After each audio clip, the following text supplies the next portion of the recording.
But issue to issue, I was like, come on, man, you're really not throwing enough good ideas on the table here.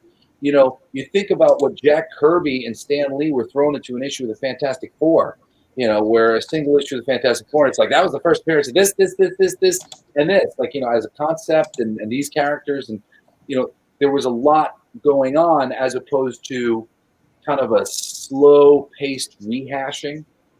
And then similarly with a lot of the new books that are coming out, I just find everybody's, I know everybody wants to do their own origin story. Yay, we got an origin story. But come on, man. We've all fucking read the damn origin story a million times. I don't want to freaking see your Avengers origin story. I want to see why your Avengers is more freaking interesting than the Avengers that I have. I want you to bring me straight to the meat and potatoes of ideas that I haven't seen before. And, I think by everybody earnestly launching their comic books with these fucking origin things, I just know that the audience is not really being as satisfied as they'd like to be, even when the art is beautiful. There's fucking great art going on in so many of these books. But when I get to see them, the content of them is kind of like, oh, it's like issue 1 of Youngblood or something. It's like, okay, it's like issue 1 of Cyberforce. It's like, but it's like their version. And I get that there's passion for these conceptual ideas of a thing. But, dude, for me, you really want to play this game at a high level, give me ideas that I have not heard of before. You know why we love Warren Ellis and why we love Grant Morrison and why we love Alan Moore and why we love Neil Gaiman, and what they all have in common is they bring us new ideas that we have not heard of before. Absolutely, brother. Brian Absolutely. Benson, Jeff Johns, I love those guys. Jeff Johns is one of my favorite writers, but I don't hold him the way I see a Grant Morrison or Warren Ellis. They are bringing concepts to the game. And Mark Millar is a good one as well. I think Mark Millar plays the game a little bit more lowbrow. And maybe the other guys play the game a little too highbrow, and something in the middle is what I try to play. But, when I can open a book and just be blown away visually by the story on the page, not by everybody's wordy dialogue and all the stuff that they want to say. Like, that was another problem with Brian.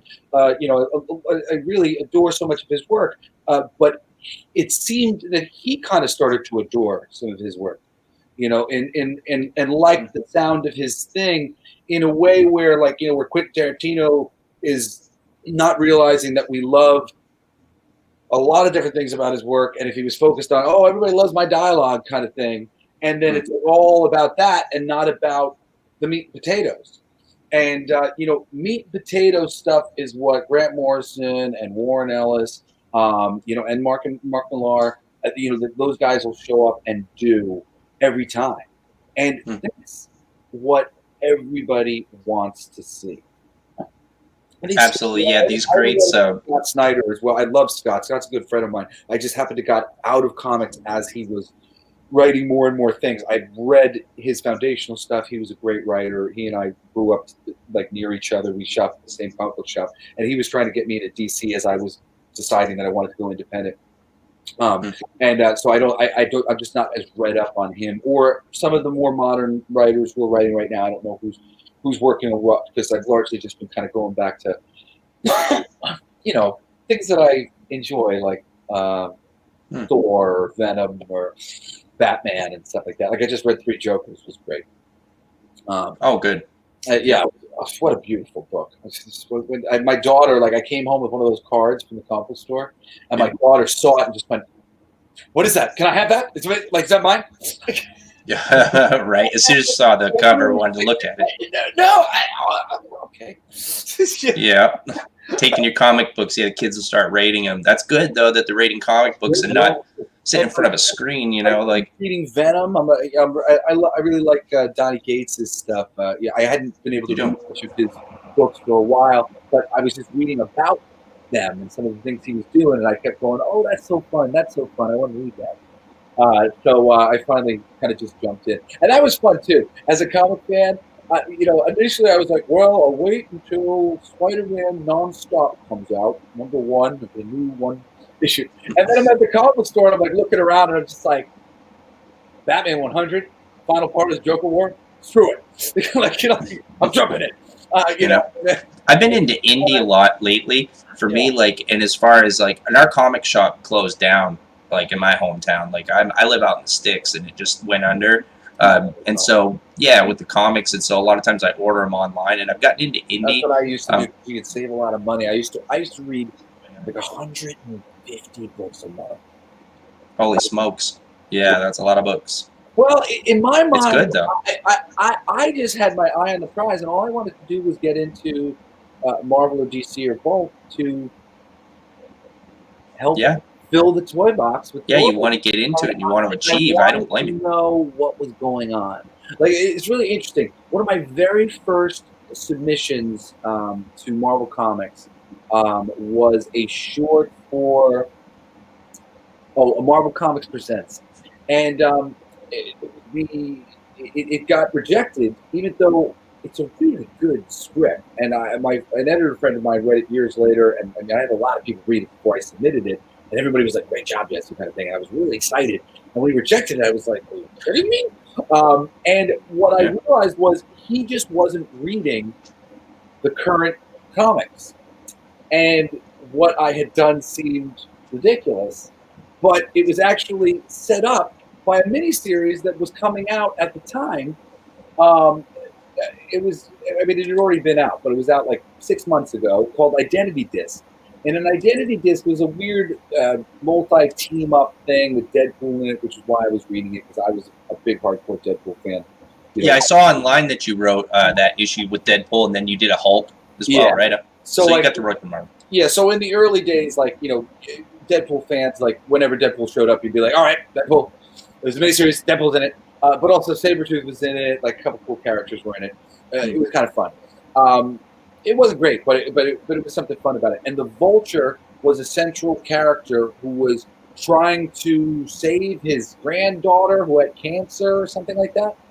So it was kind of weird because the Vulture had never really been characterized like that, but it was like, okay, I kind of see this, everybody's a person too, and blah, blah, blah. And then I had this story that I had written when I was a kid called Bottom Dollar, about this guy who was an immigrant, and his family tried to stop a gang, an attack that was going on outside, and they ended up getting harassed ever after, and their son got hit in the head with a brick, and his hospital bills put them out of business and basically sent them back to their home country. And he was on his bottom dollar, the dollar where everything was written on his bill. Happy new pursuit, good luck. And he went to go pay with this $20 bill for his drink at this bar. And this guy's like, what? No, I'm not letting you pay with that. And he tells this whole story. And it ends with this guy had come in at the beginning as the story goes on, who's got this overcoat on and a hat on. He's got a big duffel bag. And at the end of the thing, after this guy tells this whole story, because basically all of his problems would be solved by money. He's really his family were good people, and they tried to live the American dream, and it blew up in their faces, and it's been really hard. And the guy walks out and he leaves the duffel bag. He says, "I think he dropped this," and leaves. And the duffel bag gets opened and it's filled with money. And the guy's like, "What? What?" And he goes to run outside to find the guy. And when he gets outside, he's gone. And it's snowing, and up in the sky, you see what looks like an angel. And then down in the city further away on the last page, you hear Spider-Man talking, and he's got the Vulture in a web. And he's like, "One last time, Vulture, where's the money?" And he's like, "I told you, I gave it away." And Spider-Man's like, "Yeah, right," and punches him in the face. And it just ends with him just getting just crowned, and after having just done a good deed, because a broken clock's right twice a day. And it was really a beautiful story, and I was so bummed out that he turned it down. And but also to me, it meant that he hadn't read Identity Disc, because he went, which was the same thing I went when I read Identity Disc. This is a little uncharacteristic for the Vulture. Having not read Identity Disc and seen that it just happened recently, he didn't do it right. And I really had in my mind that I just wanted to study everything and know everything that I could, so that when I had that opportunity to get in there, I could really honor the mythology that I love so much and be the best part of the system that the system had ever seen. But the system isn't really built to take good ideas. I agree with that. And, Jesse, see, I think I was very fortunate to get in with these guys who have experience with Jesse Hansen, people like Rick Bonilla, who were good friends to me when I was taken into the studio. I was able to learn from their experience and make the choice for myself before I got invested into it. I get to see things that I saw from mainstream and from creators, and get to talk with these guys who I trust, who have all been completely 100% solid and kind to me and honest. And so I had that base to make my decision. And that, and talking with my my copyright lawyer and things when I started to develop my own IP, I was like, well, you know what? I don't think that environment's going to be where I want to be. I want to be creative, and I've always wanted to be in a creative medium since the beginning. I went into college for CIS because I actually used to have jam bands and stuff and do some vocals, and I wanted to make my own music videos too.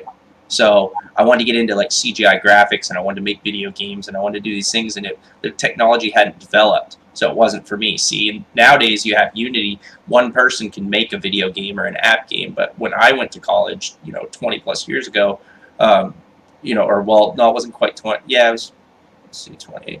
It's like 17, 18 years ago. So then the technology, like, you had to have like 400 people to make a game, and I was like, I don't want to sit at a computer and type code for 1/400th of a game. I know it's, that's how it's done, but that wasn't creative enough for me. You know what I mean? I wanted something where I could get my fingers in it and get dirty. I didn't want to be in that kind of medium. So I always wanted to get into it, and I finally found it with writing.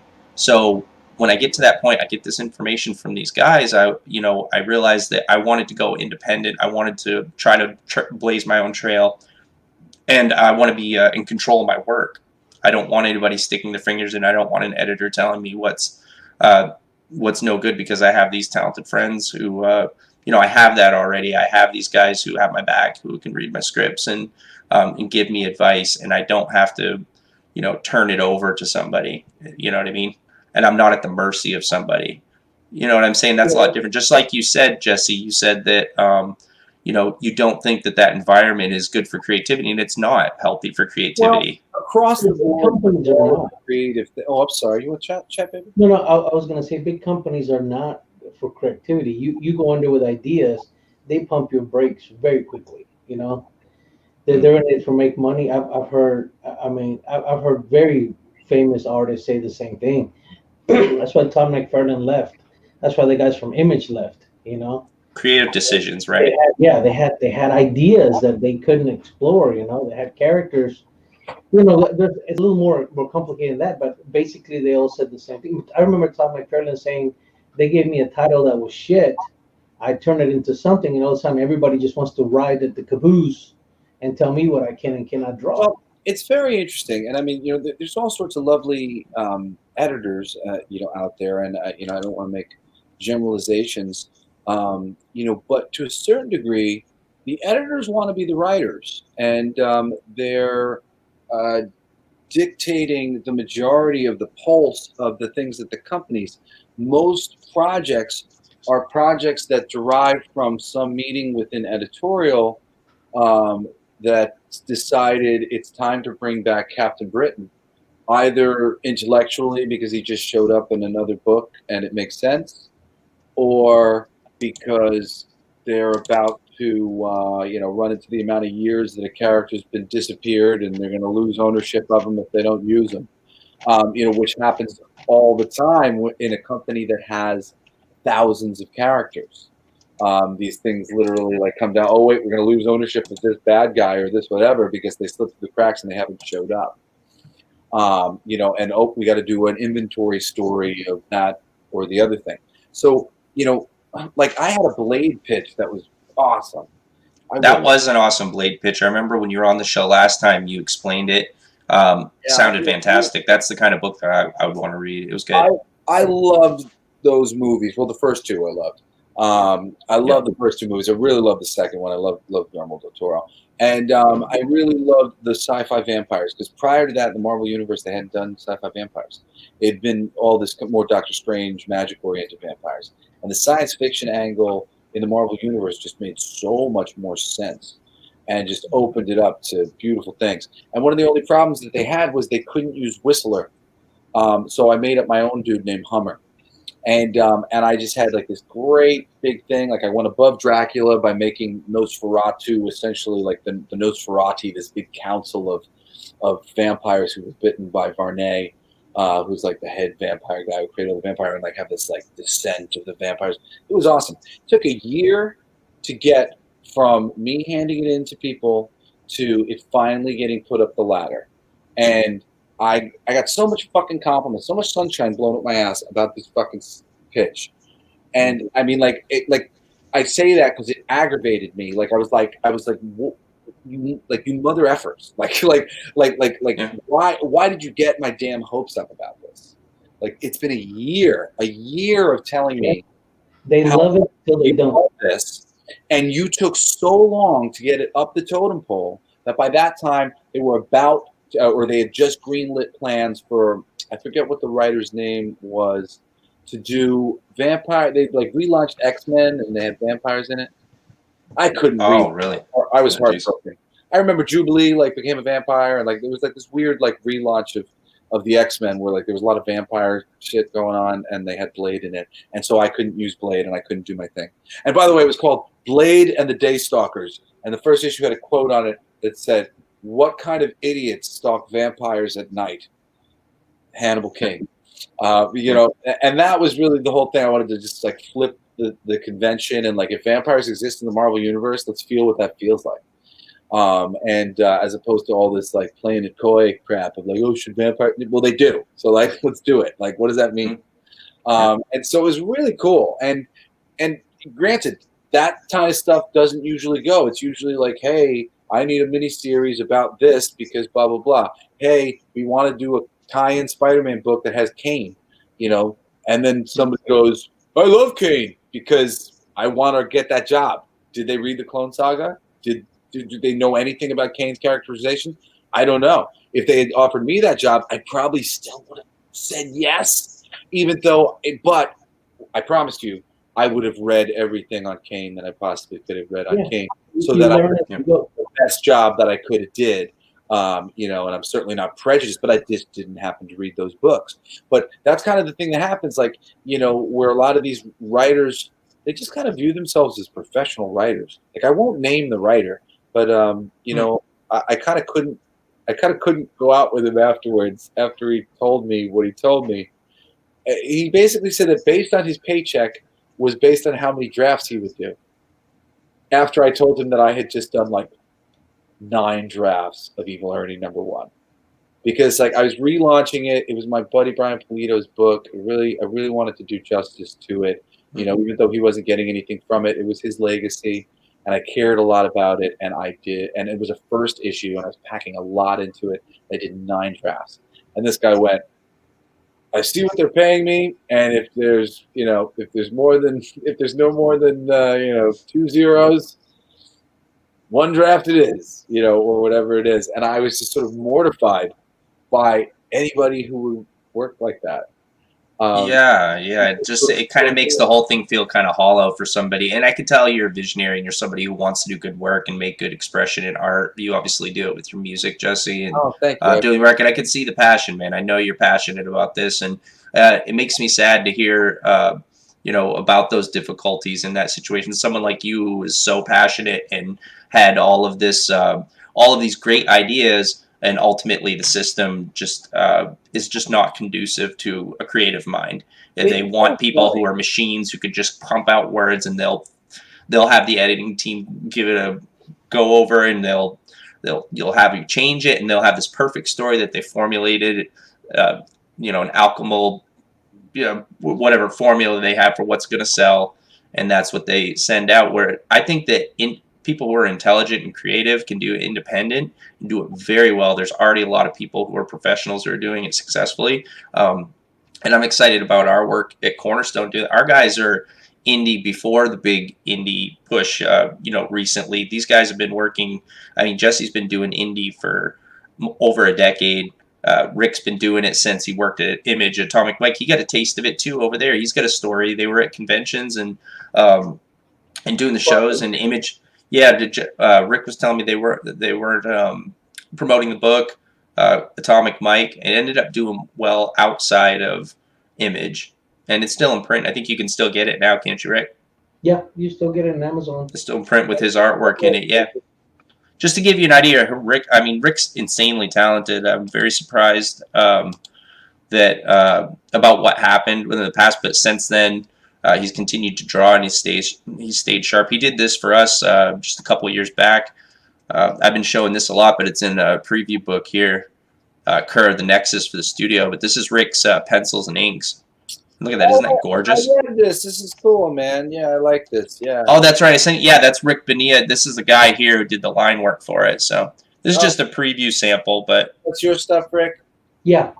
Yeah. Very cool, man. That was I think that was my favorite of the book, actually. Thank you. Thank you.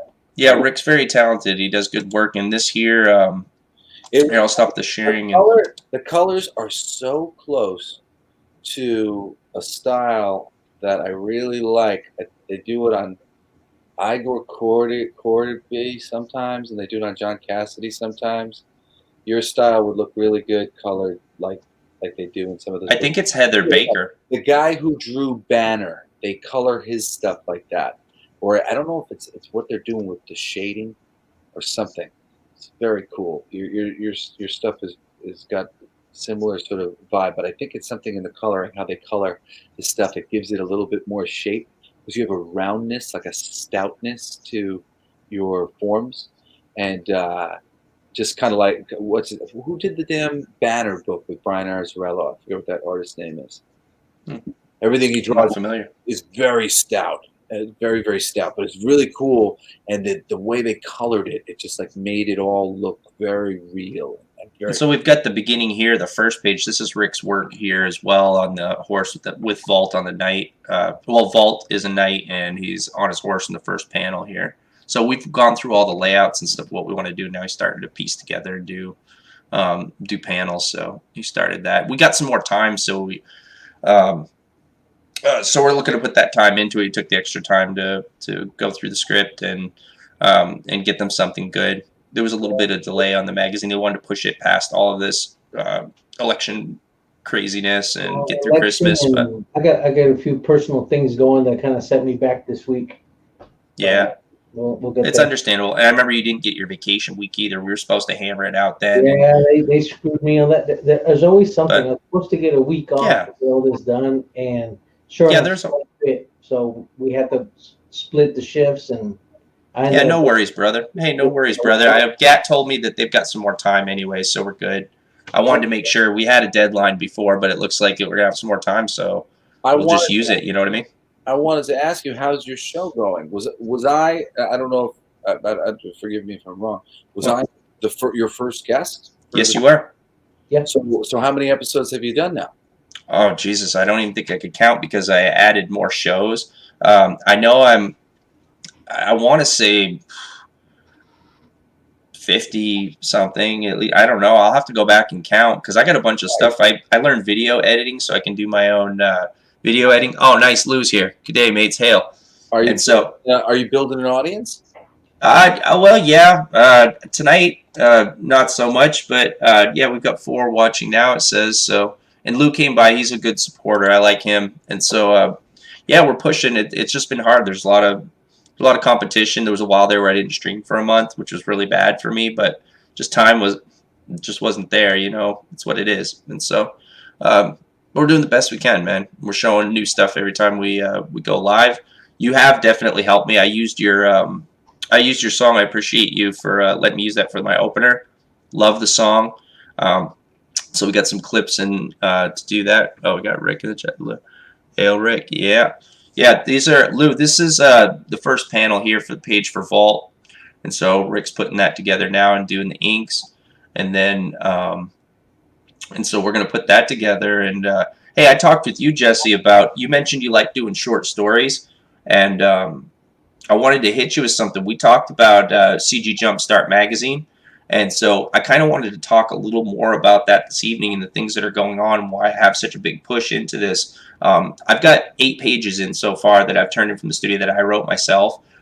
2 different stories, and this is going to be the 3rd one that I'm collaborating with Rick on. So I have 3 different teams from the studio together with finished pages, and I've put some previews up online. But ultimately, I had this saying, this hashtag throughout the year that I was using that was hashtag grab a shovel. And it was inspired by something that someone had said in Comicsgate, and this was a hashtag that meant something to me about work, because I've done labor my whole life, and I got into writing late, and so something that's not foreign to me is hard work. You grab a shovel and you dig deep, and you work hard. It's a good time to do it. There was a lot of turmoil throughout the year 2020. We had this pandemic, but also there was a huge argument that happened in Comicsgate. Honestly, it was just a bunch of bullshit to me. I was upset about the things that had happened, and it was disappointing, But the thing is what the tragedy of it is. People argue, that's what it is, and people have pride, and that's not the part that really disappointed me. Gad Hanso had this book coming out, and it was a tribute to indie creators. It's a magazine that had all independent creators in it, and they selflessly set this up to feature these hungry creators who wanted to show their work.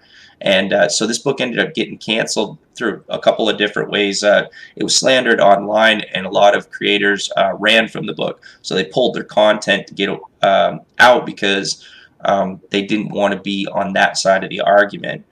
Which was a shame. But you can always find new creators who want to be in the book. But the other side of it was that there was a gentleman who'd done the layouts for the book. They'd already received their proof and were getting ready to launch and go to print.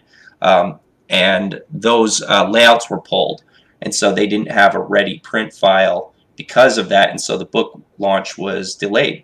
They were unable to launch the book. This is a book that's dedicated to independent creators solely. It was a selfless book. And it made me sad to see that. So I kicked it into high gear, and I got some pages together. I talked with Jesse, and I told him what had happened. And these guys are good guys, and they didn't deserve what happened to them. And the creators who contributed didn't deserve it as well, to have this opportunity to have their book seen in this war campaign book. So I jumped onto it, and I said, you know what? I'm on my own dime. I'm going to put these pages together so that we can round the book out and still launch it, so these creators can still be seen. And get some quality artwork in it for the people who back the book. And so I put 8 pages of my own work. These were going to go into my ash can for my campaign.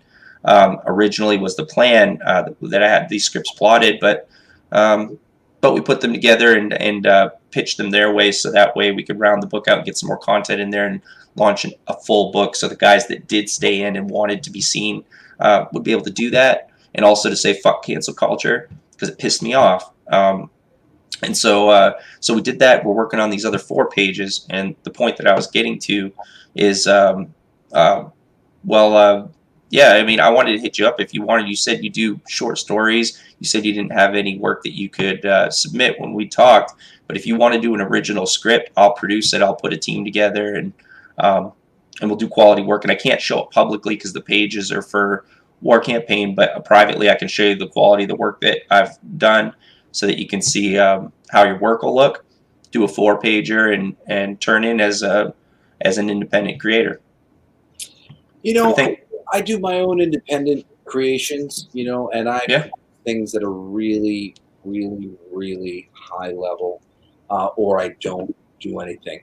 And right now I'm more getting back into mainstream stuff. I just wrote a short film that me and my friends are going to direct, and I'm pitching, getting ready to pitch Marvel some stuff and to pitch a couple different independent companies, some bigger things with some bigger artist friends of mine.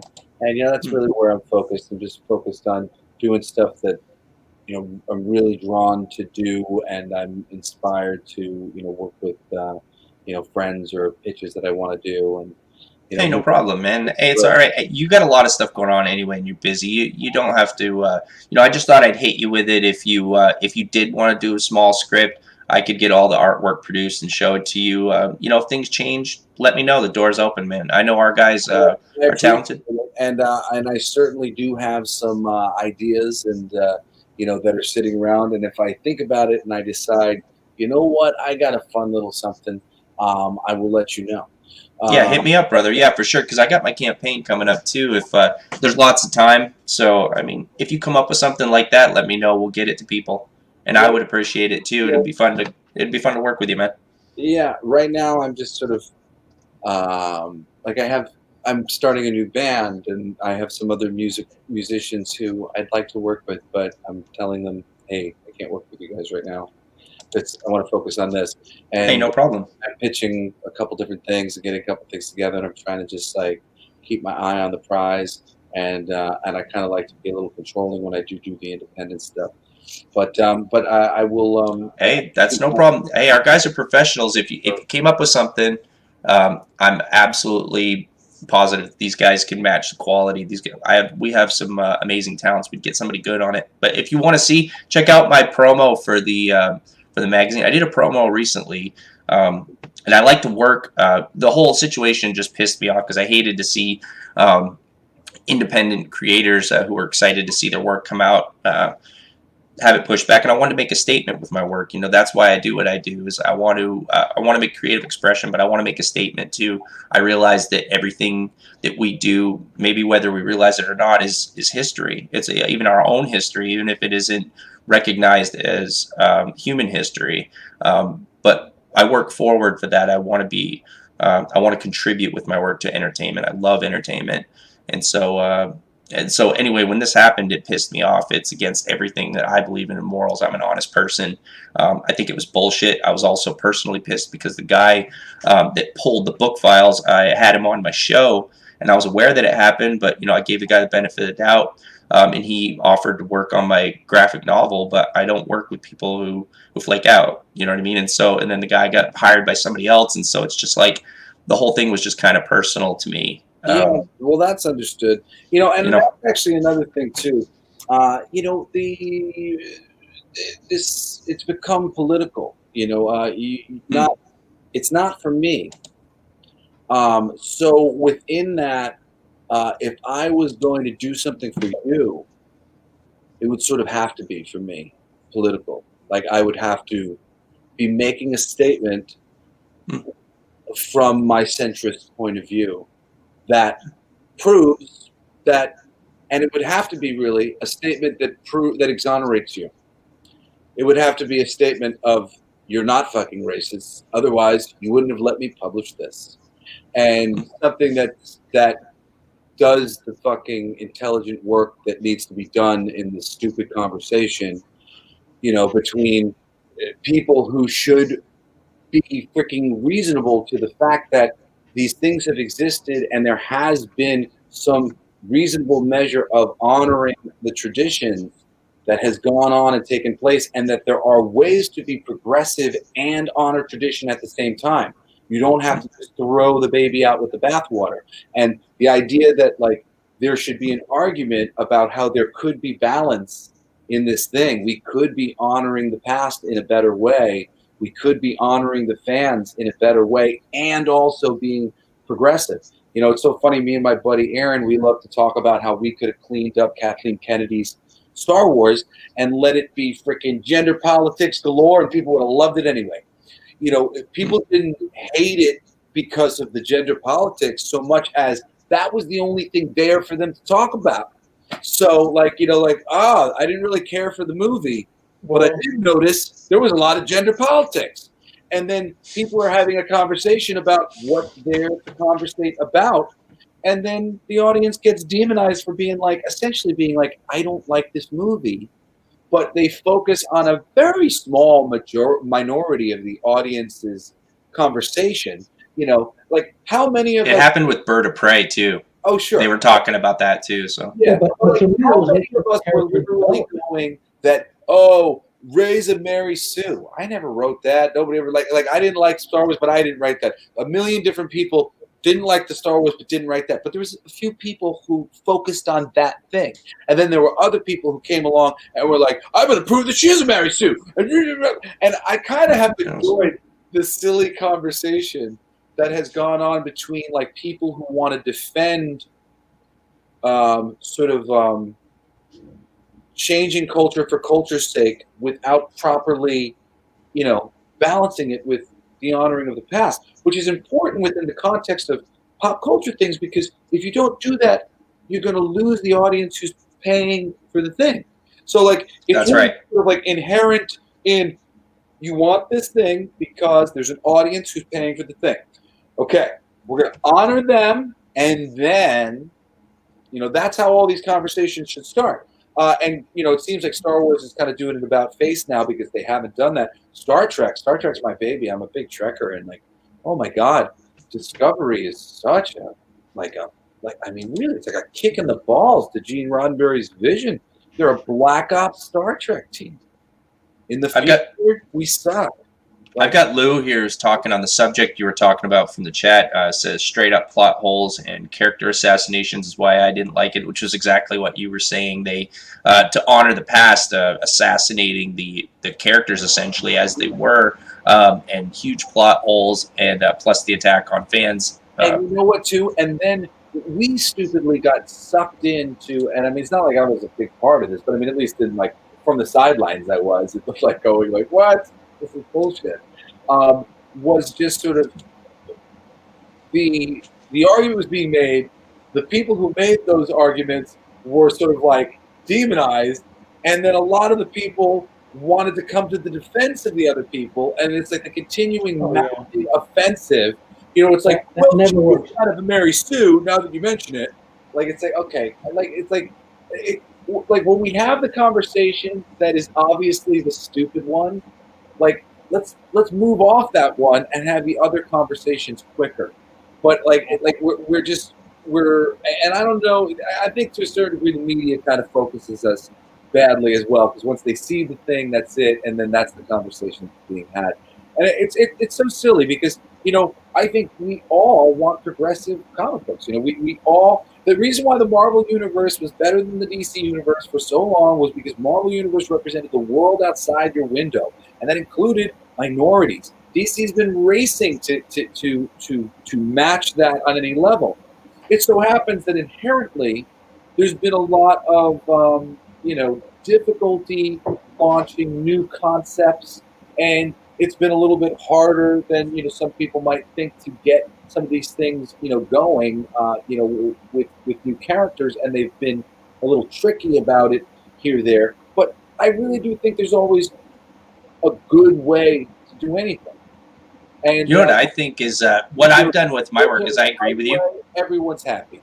I agree with you that there were issues that were brought up, but I think they were very well done coming up through the age of comics. I think today there are a lot of issues, obviously social issues and things, but personally with my work, what I want to do is I want to tell a great story, and then any of those issues that anybody wants to talk about, I'm open for them, but I want to talk about them. I don't want to express them with my work because I want my work to be separate from that, and I think I can tell a good story without having a controversial social thing. I'm not knocking anybody who does put it in their work. I decided to stay with that because that's where my strength was writing a story for the sake of the story. My argument is, and then I talk about it outside. Yeah, that's the thing, and it's tricky. And I think the things like with the what? I was waiting for Rick to talk. Oh no, yeah. Oh, go ahead, Rick. Then there's no connection. That was my big thing with Star Wars. I understand that things change and that people move on, but you throw all these characters and you see them for maybe a minute or two, and so when something happens to them, there's no connection. Kind of like what they did with Game of Thrones. You know what I mean? You had towards the end, you were used to that pace and you were expecting that pace, and then at the end, big letdown. Well, there's a big pandemic going on within producers of pop culture where they believe that subverting the expectation is a good idea. And they'll set up thing after thing after thing after thing, and they go, do we have dude say, fire to the dragon and set his clothes on fire and show that he's he's the inheritor of the bloodline of the dragons. Nah, people will see that coming. Yeah. We have and that people will see it coming has been killing things left and right. There's so many things that I think are literally sucked because of the they got to the end and the producer said, is this ending too? I know. They wined you, they dined you, and then you got video raped at the end. Yeah. Wait a second. You set up all these things.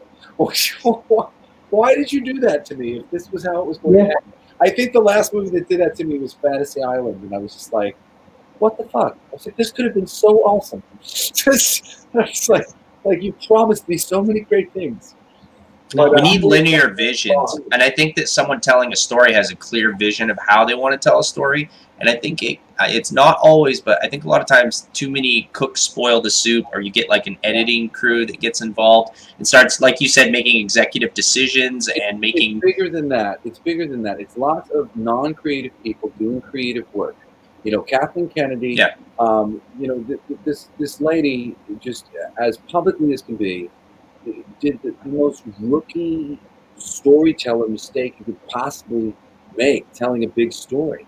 She did not recognize that the ultimate goal of a trilogy is to individually tell a good story each time, which she did recognize. Tell a story that builds over time, that starts by introducing concepts, follows up by executing, those concepts in action, and then in the finale brings those concepts to their conclusion.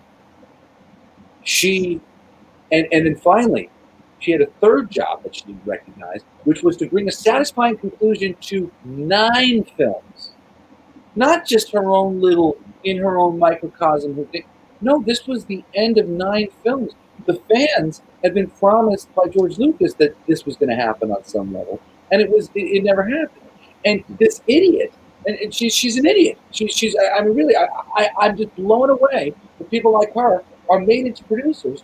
She hires one guy to set the pace, and then has the next guy come in and rewrite his entire script. Are you kidding me? I mean, it's like improv, man. What's the first rule of improv? You don't negate things. You say, yeah. You continue to support the things that you're putting on the table. The second movie took everything off the table. And then lo and behold, when J.J. Abrams had to come in to try to fix it, to try to put everything back on the table, this isn't a satisfying trilogy. A trilogy introduces concepts, begins to play with those concepts, brings those concepts to a satisfying conclusion. This introduced concepts, threw out all those concepts and introduced new concepts. Threw out the new concepts that were introduced, reintroduced the old concepts, and tried to give us a satisfying conclusion. There was no chance in hell with this stupid person leading the way. She was either stupid, ignorant, or it was on purpose. I think she should claim stupidity. I think stupidity is the way to go, because the other options are worse. Claim stupidity.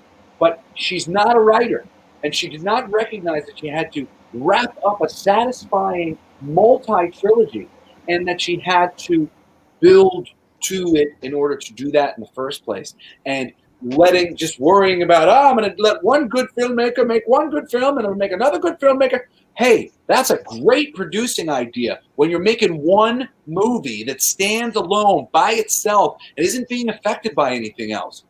Writing is the most important part when you're creating a universe and a tapestry, and you could do it Marvel style. That's perfectly fine. But conceptually, a writer, and it can be an artist who's the writer, but a writer, somebody who knows he's a writer and does it with that in mind. What would be the best way to write this, to get this going? That person should have been brought in. There should have been a head writer for this entire trilogy who was overseeing the thing from the frickin' jump. And he was making sure that there was going to be cohesion between this, that, and the other thing if it couldn't be her herself. And it's just an absurdity that somebody like that was allowed to be put in that position. And it just shows how all the people above her who work and hire these people, they have no fucking clue what they're doing. They have no clue what they're talking about. And they are taking advice from people based on arbitrary shit that doesn't mean anything in the face of honoring the past mythology that people give a shit about. If you're making, Kevin Feige, does it right. And there's plenty of people at Marvel, who have really largely conceptually been doing it right over and over again.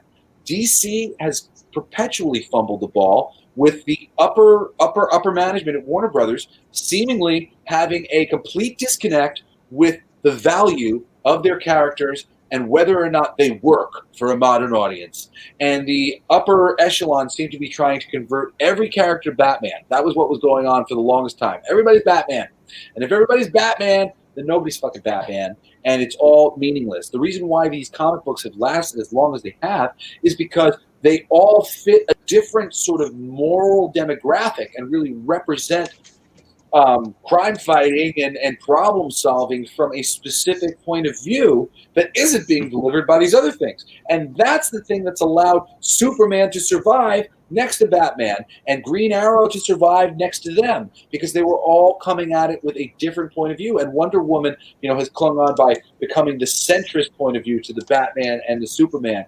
And, all of these characters are playing off of each other, and they're constantly playing off each other in the giant crossovers where they're connected together, which don't work unless they are uniquely different animals. If you don't make uniquely different animals, who gives a shit when they're all in a group? That's right. I mean, unless you're really, really, really, really going to get creative, like, Rick Remender, I haven't read all of that run, but he did some good work with Wolverine, which I never thought was going to work. But I saw that, I was just like, what are you doing here? There's a lot of slashy, bitey.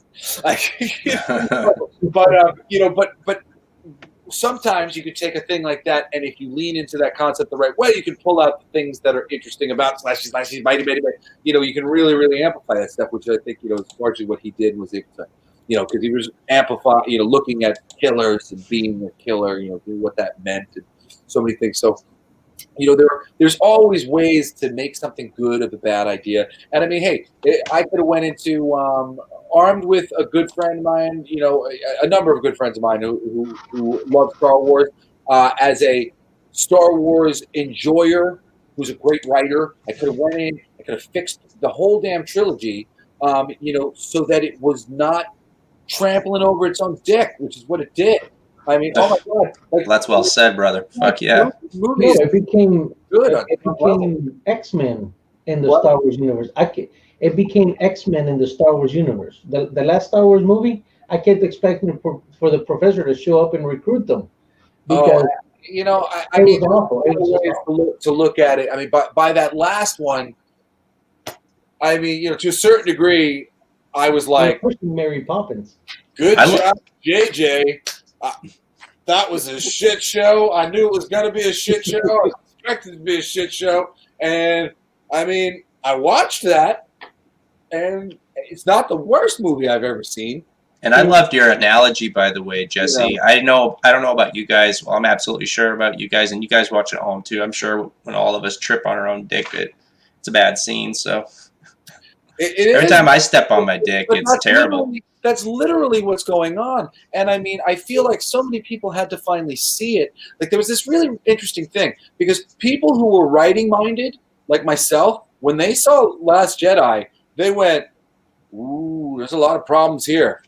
And like I remember me and my friend Aaron getting on the phone together and just laughing to each other, the quagmire that they had created with this film. And actually, like, how I kind of loved it watching it, because there were certain things he was doing that was great, and all he was concerned about was making his own good film. And he did largely make his own good film. There's a few aspects of it that are horrifying to me, like, the thing with Luke. That's right. Even for a second, thinking about turning on his lightsaber to murder his nephew. As a godfather and I have nephews and I have 4 children, he's a Jedi. He's supposed to be the best of us. Yeah. Like, that is just like so taboo. That's so viscerally like balked at me, and I'm not even like a hugest Star Wars fan, but as a Star Wars person who appreciates it and appreciates that like so many people love it, I was just kind of like, say it ain't. It's a big So. That letdown. was pretty much like that was a Man of Steel moment for me. I was like, whoa! And they killed, man. And they killed off Harrison Ford. That's a terrible executive decision. I bet you what happened was Harrison was probably just like, it really just was. fucking kill me. Just kill me right now. I'm done. Just find a way to fucking end my life in this. And let me out of this nightmare. Apparently, there was earlier drafts of the script that featured Luke in a bigger way, and it came down from the top essentially that when Luke showed up, it kind of like took the balls off everybody else, and yeah, you know, they should have been playing that game. They should have been ramping up the other stuff as much as they could to match the inherent excitement that an audience would have gotten from legitimately getting back Luke Skywalker I mean, can you imagine that? I mean, when you really start to rewrite these prequels, and I know they go, oh, it's just fan, whatever, but it's not. It's like the idea of Jon Snow having his clothes burned off by the dragon. It's amazing. Like, some of the things that could have been done instead, there's some ideas that are just like, I mean, especially ideas that were made into comics already that exist that they could have focused around or adapted that would have been wonderful and really exciting for the audience to have. You know, Mark Hamill has spent a decade and a half, no, 2 decades maybe now, building up love as an actor, as the voice of the Joker and others, but really people came to appreciate him so much more deeply as a voiceover actor because he was always the young buck. He was a handsome guy, all these things. You know, we loved him, but we didn't necessarily respect him as we respected some of the other elder statesmen. And he really earned respect within fandom because he did the most iconic villain and did it the greatest justice, you know, so much so that he showed up in the video game now, you know, multiple times and, you know, has brought back every good chance that somebody gets because he's so great. People would have loved to see Mark Hamill really given something meaty to do. And the fact that we were starved of that in favor of this, like, kind of limp dick Jedi is really a bummer to me. You know, there's so many wonderful things. You know, I'm a Star Trek guy, so I would have Star Trek Star Wars with this follow-up. You know, trequel. I would have made it about fundamental good and evil, and like evil energy trying to like get a hold of the galaxy as a last-ditch attempt because the friggin' Empire was gone and it didn't have any way anymore to keep war going on, and you know, made it about raising the vibration of the galaxy and things being better because, you know, Luke Skywalker lived on and started a freaking federation and they went out into the galaxy trying to make it a better place. You know, that kind of thing, you know, and learning and not being political this time and like, you know, like being better. There's so many ways that they could have carried on the Star Wars legacy and progressed it forward in something wonderful. Now, do you suppose that like something we were talking about tripping on their own dicks, but you got to imagine that with all of those fan bases, all that huge fan base behind Hamill and behind these actors, you know, Harrison Ford and the original actors, that maybe there was some stepping on other people's dicks going on between like the executives and the director and these kind of things, and maybe maybe the actors felt it a little bit. You got to wonder like, if there's all this stuff going on and they're writing a script and creating a script that reads like a letdown. These guys are like, man, this is our job to do this, and this is a fucking bummer. They're riding this franchise into the ground, and we're acting it out. You know, can you imagine that? Yeah, sorry, John Boyega has come out as saying as much as that, and saying, I think it was Colin Trevorrow, had basically pitched him on him leading a Jedi revolution, which is what their damn movie posters for the freaking first movie was selling to us from the get-go. Anybody who saw Attack the Block, which is a great underground sci-fi film directed by Joe Cornish, John Boyega that was his like breakout role, and he has a samurai sword in the movie in like a moment. And seeing him with the lightsaber, all these things, he was a badass in that movie. And people were hoping to see. I don't understand this idea of these intellectual writers who think it's funny to like subvert our expectations in sort of dicky, antagonistic ways. Like there's like a certain amount of writers who want to antagonize the audience. Strangely, Yeah, why would they want to do that? I just don't get it at all. I'm like, or yeah, I know what you're saying. I've seen that too.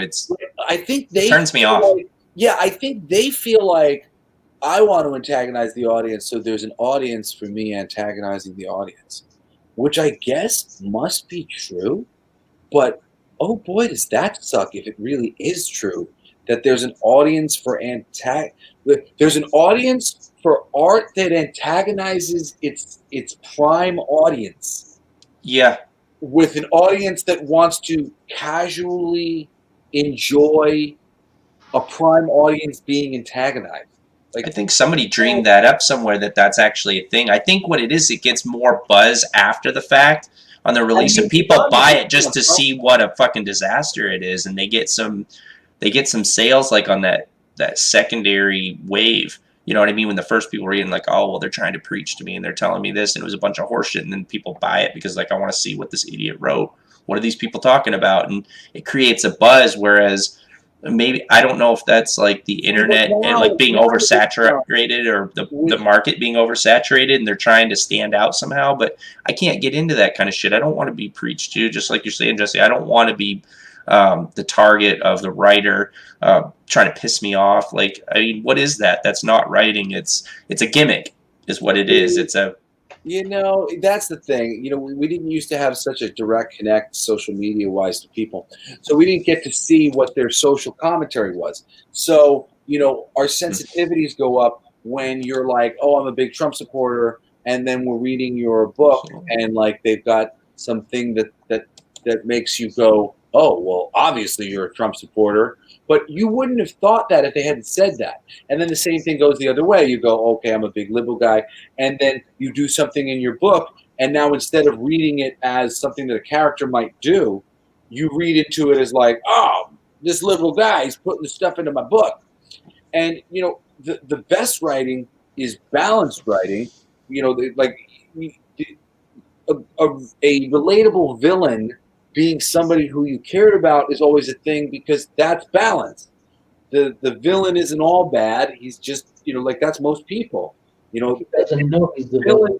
Yeah, and the villain for anything isn't all bad. The Trump supporter isn't bad. Like, you know, I'm a major league centrist, you know, and I've become a little bit of a Trump defender as of late, just because I feel like there's a bunch of hyperbole and a bunch of thoughts about my fellow man, about society. And I really just believe that I've met enough people in this lifetime in America and been around enough and see enough spectrum of people that there's no Holocaust coming. Nobody's getting rounded up into things. The same people who are supporting Trump would defend your right to not be put into a concentration camp tomorrow. And I promise you that. You know, the foundation of why so many people support Trump is a more libertarian, you know, Republican ideal, which is, hey, when we give the government money, they don't use it very well, and you know, and they kind of just take more control of our lives in various ways that can be shown to not be so good. And then, you know, I used to lean left when I was younger. You know, not that I lean right. I'm really right down the middle these days. You know, but you know, the right side of things has always been, or I mean, the left side of things has always been, well, we got to try something. And yeah, we do have to try something.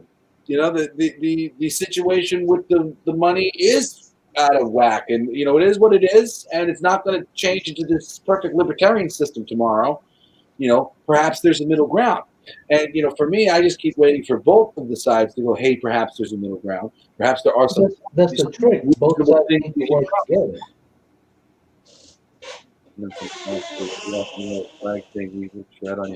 Yeah, it's also, you know, the victims have become the villain. You know, I mean, you know, like the heroes have become the villains, and everybody in the middle who's just reasonable people are just kind of being trampled. by the thing. And it's just loud, noisy people, you know, annoying kind of Trump noisy people, and then sort of really polarized and crazed liberal people, you know, who are kind of leading the conversation a little bit. I tend to ways. Like personally, I tend to not be political for the most part because I feel like the two-party system is broken, and that absolutely. You know, it's completely broken. Like it's this illusion of choice. Okay, so you get into that most of the time. You're either going to vote a guy in, you're going to find out he's a crook, or you're going to vote against a guy because you feel like the other guy's a crook. And I was talking with a friend about this the other day, and I look at things more like on a social level, or like people, and what I know of people. And what I'm thinking is, you know, government politics, there's a lot riding on that, and getting into office, a lot of power that comes along with that, a lot of money that comes along with that. And people want that, and they're hungry for it. And to go up through this corrupt system where there's these people that are waiting to take your head off at the shoulders if you blink, and you're the guy that came out on top and is running one of the greatest countries on planet Earth, you got to imagine you have to be willing to wade through some shit. You got to have some sharp teeth to do that.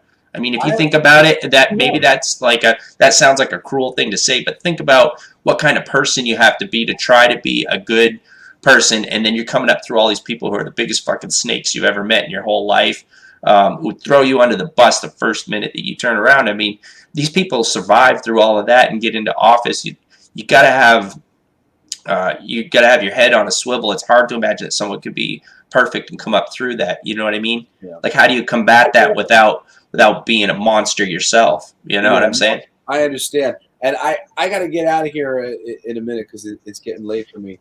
Sure. I've been a busy day, but you know, I love conspiracy theory. You know, riddled within every conspiracy theory are just tons of facts, really interesting, incongruent facts. You know, the flat earthers aren't crazy. They've stumbled upon some fairly interesting facts and some other things that they're, you know, looking at in ways that I think, you know, are other conversations. But each conspiracy, every one of them, has at least a few very interesting pieces of information within them. And for me, I just love collecting the pieces of information, not coming to any decision on what it means, but going, this fact. Okay, cool. You know, and maybe one day when I have enough information, I'll go, oh, maybe this ties back to that other thing that I see is very much a fact, an incongruent fact, and this looks like this connects to this. And if we were looking and thinking more like that, it would be great. But you know, what I really want to say is, I and so many people have been looking at these things forever, and it's been just driving me nuts how they're having this conversation. They just keep using Trump as an excuse to break out these conversations about something like, let's say, voter fraud. Voter fraud has been going on forever in this country. Yeah, it happened with Al Gore way back in theory. Both sides, the blue and the red, happened in Florida. Cheaters. And here's the thing. You can't control it. You can't stop any guy who's a Republican from deciding he wants to try to stuff ballots on some level for Trump. You can't stop any blue guy from wanting to do the same thing. You can't stop a huge conglomerate putting millions of dollars into figuring out ways to get extra votes, whoever the hell they want. And both sides know. So I think, one, both sides are cheating. And the more of these, like, I've been like hanging out, waiting on we're going to find out, and seeing different numbers and like how these things, and if you know how they play these things, like they get to pick how they roll out the different districts, so they can kind of show, they'll know more about who's winning than they let on, and they show it to you however the way they want. And if you know it was all Biden the whole time, which means that's the narrative that they want it to look like on whatever level at least they're showing. But then in terms of stuffing the ballots and stuff, as days are going on, I mean, who's to stop anybody? Who's to stop anybody? What is going on? They locked it down, and we're just like, oh, we'll just wait and see what they come up with. Like, what's going on there? You know, that's complete. Isn't that a felony? Why isn't like a law enforcement in there or something? Kick that fucker down and see what the fuck's going on. Open it all up. Let's look at this stuff. Let's see how many people really voted. Let's see so many gosh darn things. I want to just as an American, democracy. What the fuck? Yeah, let's do it. I care more about them doing the shit right than who's getting elected, honestly. I don't want to see that fucking dirty shit. You're right, they're all dirty motherfuckers. Every one of them. The system is broken in all aspects. It's not just like ghost voters or people who died are voting. If you remember, and I remember this when I went to Desert Storm, okay, and I remember everybody had to, get with the National Guard so they could send troops, because usually they send the National Guard first. And they started discovering a lot of states were getting money for ghost soldiers, people who had served or had died or weren't even there. And they have people who have gone to, and like this is a practice that happens. They go to old folks' homes and they go, oh, we'll help you vote, be part of the judicial process, and they market whoever it is that they're for, and you can't stop that. This is like, these aren't exactly easy things to control and fix. Yeah, that's it's impossible. You can't tell. It's a free country, and everybody can corrupt the system if they want to, and everybody is. And like, when people try to go Russia, and like, I'm like, dude, it's Russia, it's China, it's London, it's every damn country that has anything to say about what happens tomorrow based on any sort of policy that gets put down. Everybody has a stake. Why wouldn't they be pumping money into the system? You think this hasn't been going on forever? Yeah. Naive, no? I remember before this election, it was common practice to deal with the Russians, with the Germans, with everybody. Yeah. And then it just became taboo because that's what they needed to do to Trump. Yeah, well, they're pointing at that. Everybody. I'm just like, yes, that's great that you're pointing at that one thing. Can we also point at that thing and that thing and that thing? Exactly. But all these things. Everything. All those things. Well, it becomes all like things the internet. If you say tomorrow, hey, my heart goes out to France because they had an earthquake, then somebody's going to go, what about Haiti? What about India? What about this? Earthquakes have been going on for, and it's like, what kind of silly conversation? I mean, and like, that's it. That's the place we're at. Where, like, a reasonable statement gets made by the left, Black Lives Matter, and then the right's answer to that is all lives matter. A sensitive statement was being made. We feel like we're not being heard. Well, I mean, the most unbelievable thing statement is made to counter it, and now both sides sort of like feel like apt to do that to each other, and they're all being just nasty all the time. And it's just like if we weren't so dismissive of each other, and all it takes, unfortunately, though, is just one person. The other person thinks it's kind of funny, and then this kind of nasty conversation starts up. And it's a slippery slope. Watching it take place. I used to be much more aggressive in terms of like trying to shape,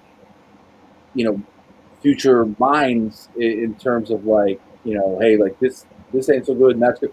But now for me, I feel differently about the BLM because I have black friends. I have a lot of black friends. No, hold on a second. Hold on a second. Before about Black Lives Matter now. Yeah. The Black Lives Matter idea is the only thing I'm talking about. Not all the other shit. Black Lives Matter. Anybody, any motherfucker, the first person who said all lives matter, I wish I could have punched them in the fucking throat. They started a stupid fucking conversation that we never should have been having. The radicalization of Black Lives Matter is a direct result and has been made worse and can still be made worse by the stupid conversation and response of all lives matter, and then blue lives matter. Yes, you've got a gun, you've got fucking bulletproof vests. People are getting hurt, and they feel afraid. They shouldn't be afraid that people are supposed to protect and serve them. All you had to do was turn around and go, "Hey, this is terrible. We're the police. We're supposed to protect and serve you. We'll do better." That response is the response that people would have. That's it. It's over. Yeah. We didn't respond that way. We made the wrong choice. So it sucks that Black Lives Matter has become whatever it's become. Well, it's become a corporation. There are founders that have millions of dollars. It's whatever. But the idea that they have tour buses. That is the epitome of everything that's wrong with the conversation right now. A reasonable position is taken, and then somebody twists it. And so many people have tried to take relatively reasonable positions with Trump and some of the other things, and people just clown choose it. They just they'll try to take it from a reasonable place, and then the Democratic guy doesn't want to allow them to have the conversation intelligently, and makes it stupid too, because they feel like that's the atmosphere. Everybody's just effing with everybody, and it has to change. And I just believe in the what's his name, Daryl, the guy who is collecting Ku Klux Klan hoods by going, and befriending these members of the Ku Klux Klan. He's a black guy, and showing them, that there's no difference between us, and like that's how you build bridges. That's how you come together, and we're doing all this like defensive splitting off. I'm like, hasn't anybody ever been in a family? Like when you have a conversation like this, what happens in your family? Has anybody ever been in a relationship? When you're having a conversation like this, what happens in your relationship? We need to treat each other like we treat our spouses and our friends, and try to keep our relationship going, and not go, well, I don't need a relationship with the other half of the country. No, we do. We need a relationship. Yeah, it's we're losing that ability to talk face to face. Because you get online and people say stuff that they wouldn't say to you to your face. Oh my God! And that has been lost. And you need. Well, for me, I saw. We're all one big. Yeah, absolutely. Talking and peaceful protest. No, I agree with you, Rick. It's just like for me, like I saw a video of like Black Lives Matter protesters throwing incendiaries at riot police. Like I saw like people getting pulled out of their vehicles and beat. The street blocked off, innocent people being, like. This is the thing, and Ryan, you really like remember. It might be radicals, you know what I mean? But hold on a second, it's more than just radicals. Like I would go one better. Yeah, there's radicals, and they are so small. More, and I promise you, it's true. People are being paid. People are being paid on both sides. People are being paid to stir up unrest. Yeah. Politicizing them. There's money in these things. These are political decisions. The fact that the establishment and media obviously wants Trump out of the office big time. I mean, it's so obvious. They're screaming they want him out. And it's not just like it's the system subtly screaming they want him out, as well as them very loudly like making it such a big deal. And it just kind of shows where their allegiances are and how they're really operating and how well they can operate together as a pack, which was all the stuff that I was always fearful of.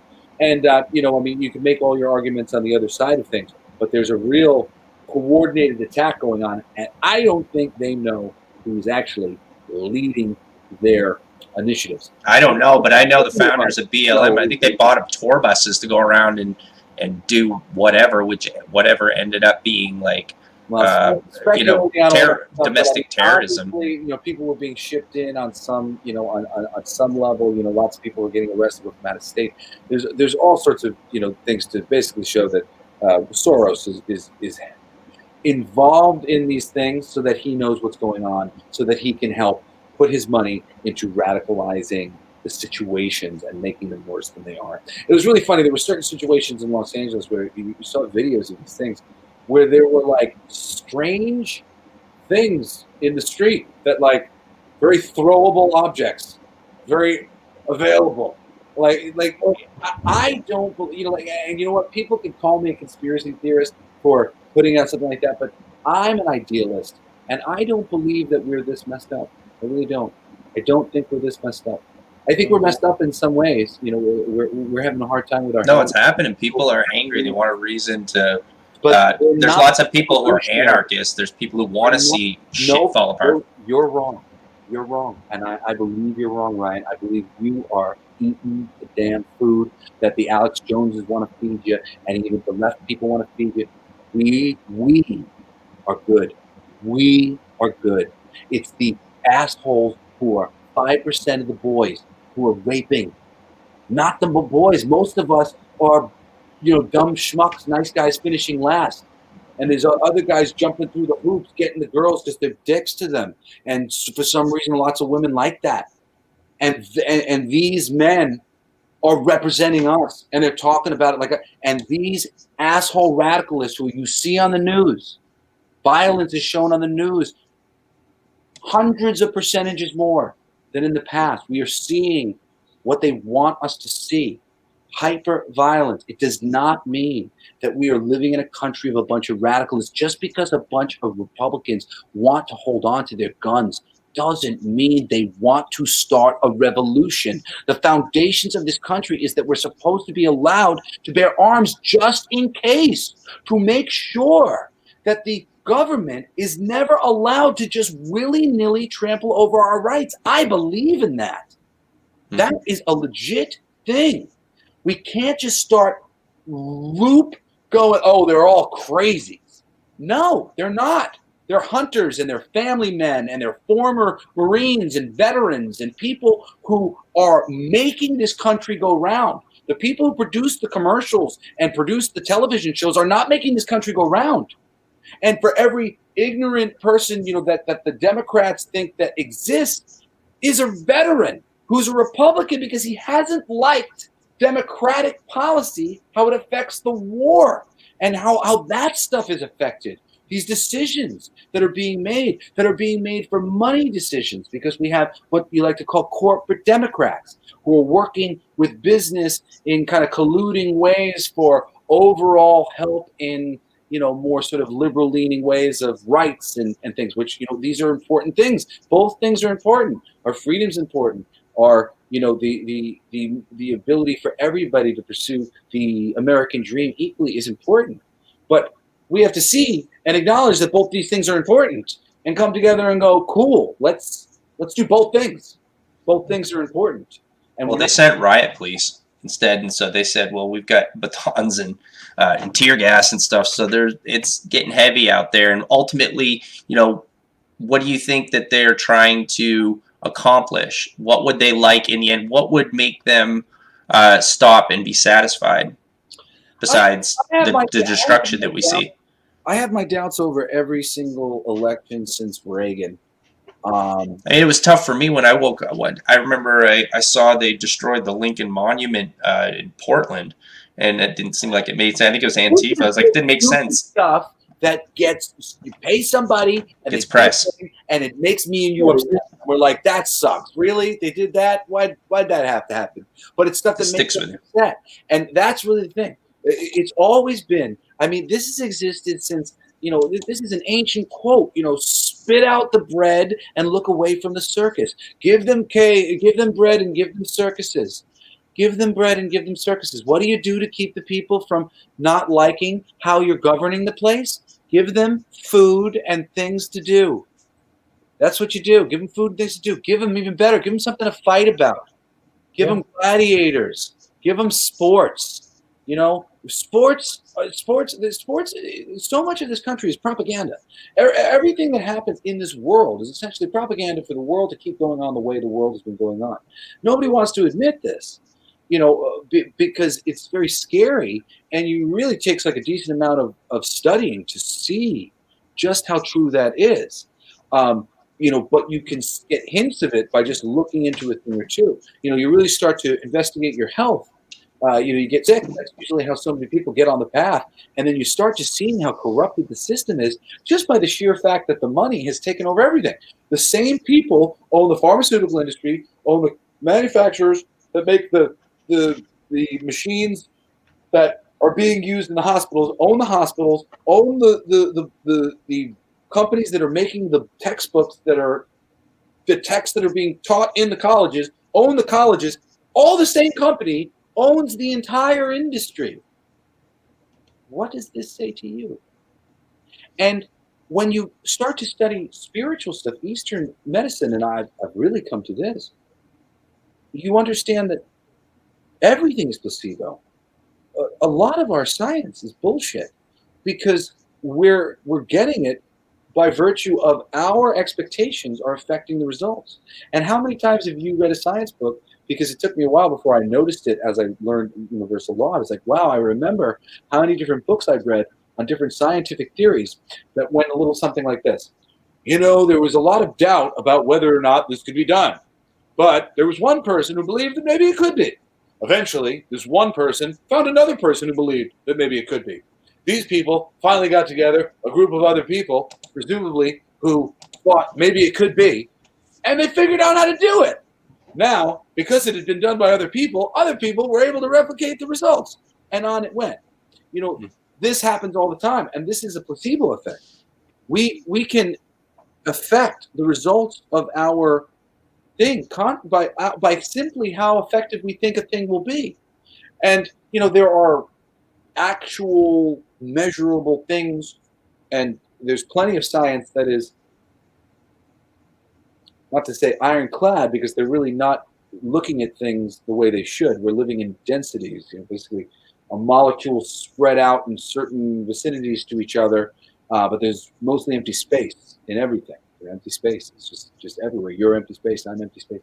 And well, that makes me rethink everything when you talk about that placebo effect, because then it makes me wonder. Like, I probably think my comic writing is way more effective than it is, and then just makes me wonder. Like, I mean, I thought I was the man when it comes to bedtime with my wife, but maybe I placeboed myself into thinking I'm a super stud. Well, and you don't know, and the good news is that positive attitude, like I have a show that I want to produce called The Placebo, where we're not testing medicine, we're just testing the placebo, and we're going to test the placebo in all sorts of ways with people of all different things, and try to see if we can help as many people as we can with sugar pills. And it's absolutely a part of the testing process. It's actually a necessary part of it, where they use placebo to test effects on the person. So I know I really am a study of a lot of subjects, and for me, to be able to demonstrate how we might be able to refine being able to give a placebo something to somebody, giving placebo medicine to somebody in a way, like if they were giving it to them in a doctor who's got a white coat on or whatever, like that might make an effect. Maybe if it was a special high-tech lab and there was an actor who gave them this great speech about how this was the greatest medicine of all time, maybe that would have an effect.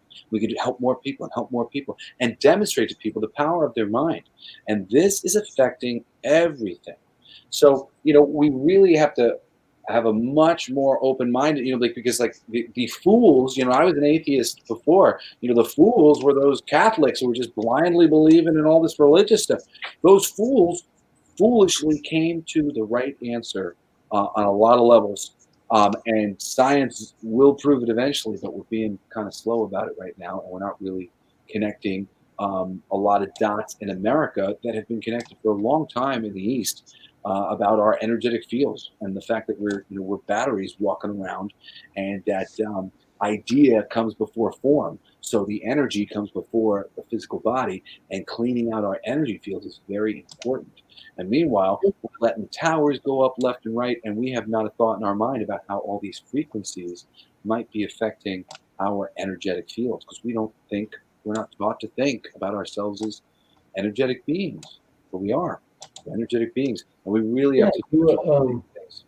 Attitude, and that's something that my brother has studied a lot of what you're talking about. That's what he always says. You just put it out in the universe, and it'll happen.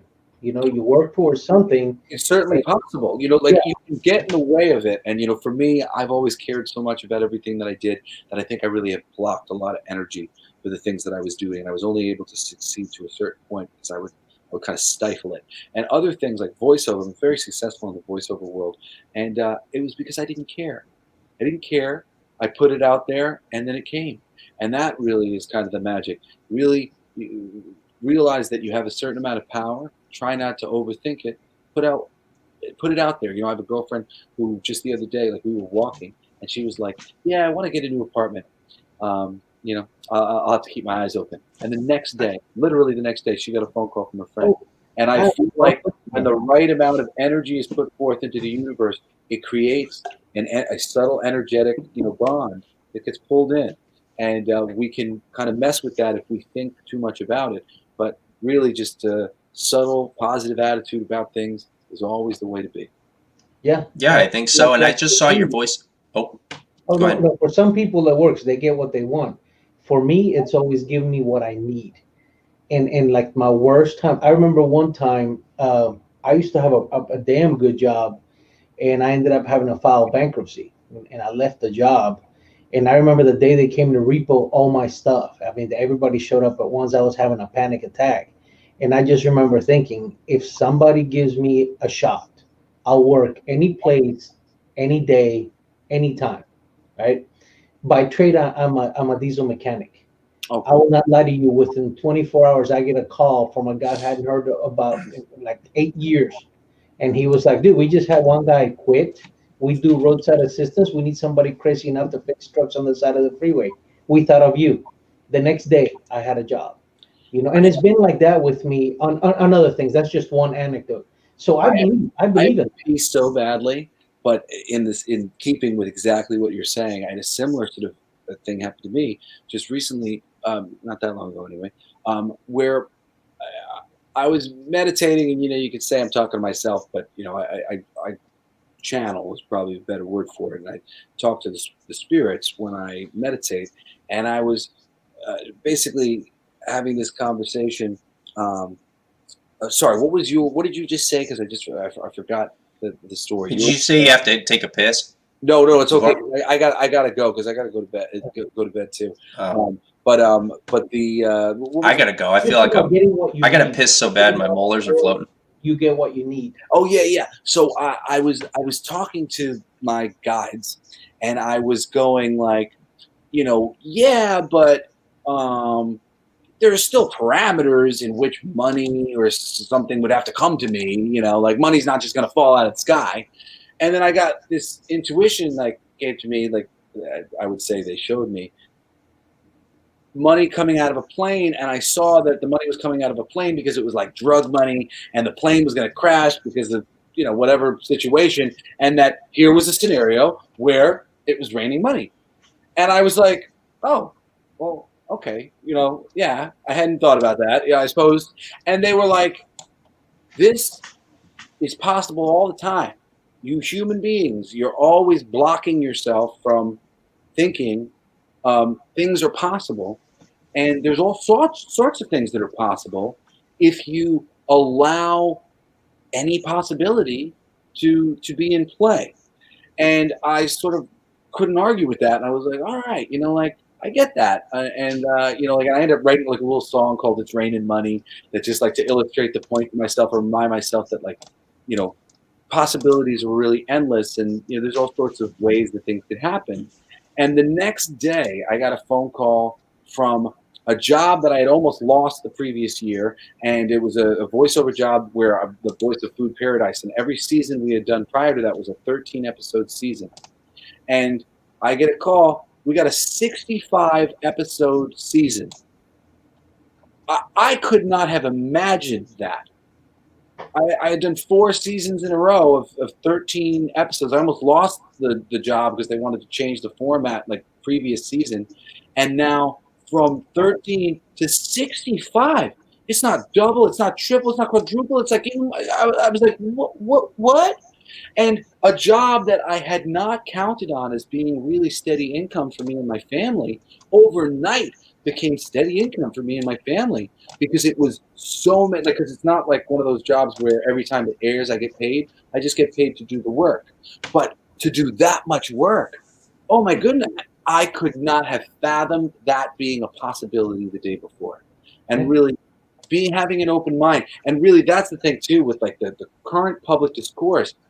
The more we have an open mind about each other and each other's intentions, the more it's possible for us to find our way to that good place. The more we have a closed mind about our intentions, the more it is to find ourselves in all those bad places where people are being radicalized and are going, well, maybe I do have to get my gun, and and we don't want to go there, man. This is like, no, you don't want to get into that. Better than that. Like we've made that mistake before. Anyway, I love you guys. It was wonderful hanging out with you. Yeah, thanks for coming by, man. Thanks for having me again, Ryan. And absolutely, anytime. The offer in the future, if I get it in my head something that I think would be interesting, an interesting statement or something, then I would be I'll be down. But anyway, that sounds great, man. Really great hanging out with you, and I'm gonna pee and smoke some weed and go to bed. That sounds like a plan, man. Sounds like a plan, yeah. Bye-bye. All right, see you, Jesse. It was good to hear from you, man. Peace. See you, bud. Yeah, that was Jesse Blaze Snider. He's always great. He comes on, and the thing is I love talking with the guy. It doesn't matter if if we always agree or whatever. It's always respectful of someone else's opinion, and we always have a conversation. We always get a great conversation when we get going and get into some stuff, you know. He's been doing a lot of work recently. He's done some of this nonprofit work that he mentioned earlier, and then he's a musician, obviously, and he likes to write and publish, and he has some projects that he's doing with that. And he also does a weekly spiritual workshop that he does, where he gives advice and he speaks with people who are into spiritual work. And I haven't had a chance to get into it, but he sent me the link, and so he's into a lot of things. He likes to expand his mind. He's visionary, and so good guy to talk to. And so Well, it's cool. You think about it. What does he do? He does art. He does music. He does Yeah. film. Those are not really tangible things. You know what I mean? So just like I was telling you, you put it out there and the work will come. It's the same thing for artists. You know, you're not really creating something that is that meaningful until other people give it meaning. You know what I mean? yeah, So you gotta believe in something that transfer into the artwork or music, and it's feeling, and it's not something that you can pinpoint, but you can tell. You know, you hear like your favorite musician play something, and they you know that they wrote it, that they put it on a record, and you can feel that. I say, like, for example, when it happens a lot with bands when they're first starting out. You know, that first album, they're angry, they're ready to take on the world. You can feel it in the music. You know, that's right. It's the same thing. It's an expression. Yeah, so you can feel that when they transfer that feeling to you. It's the same thing with art. And so that's why when you hear like your favorite band play a song for the record, or when they're early on in their career and they're playing, you can feel that anger, as to compare to when you go to a band and you got a cover band. You're at a bar listening to a cover band play the same song, and they don't put the same feeling. Yeah, you're hearing the song, but it's not the same. It's the same thing with art. You how you feel goes on to that image. You know, so you always try to keep that energy up. You try to do it, because people can look at it and go, wow, I don't know what it is about this art, but it's good. And it doesn't necessarily have to be elaborate. You know, I've seen great art. Some of my favorite cartoonists were guys that could do stuff like, you know, and with a few lines, like Charles Schultz. You know, he did Peanuts with just a few lines, and towards the end there, when his hand got shaky, it was a shaky line, but you still got what he was saying, and he wasn't, you know, getting into deep shading and perspective, but he conveyed that. He had that ability, and that's what you want to replicate every time you sit down at the board. Yeah, you understand that everything you're going to make is a masterpiece, but how you feel about a project says how much, you know, says a lot about how your artwork is going to look when you put it out. And it's the same thing with music. How you feel about that music is going to determine how that music's going to come out when you play it. You know, so that's why you see bands that do great, like the first few albums, because they're coming up the charts, and then they hit that point where they've made enough money to where that next album doesn't really affect their you know, their finances, because they're at that point where money's not really that much of a problem, unless they have a really bad habit, you know, drug habit, or they're in debt. So all of a sudden, especially if you're a band that capitalizes on anger, you're not that angry anymore. You got money. You bought the cars you wanted. You married the model.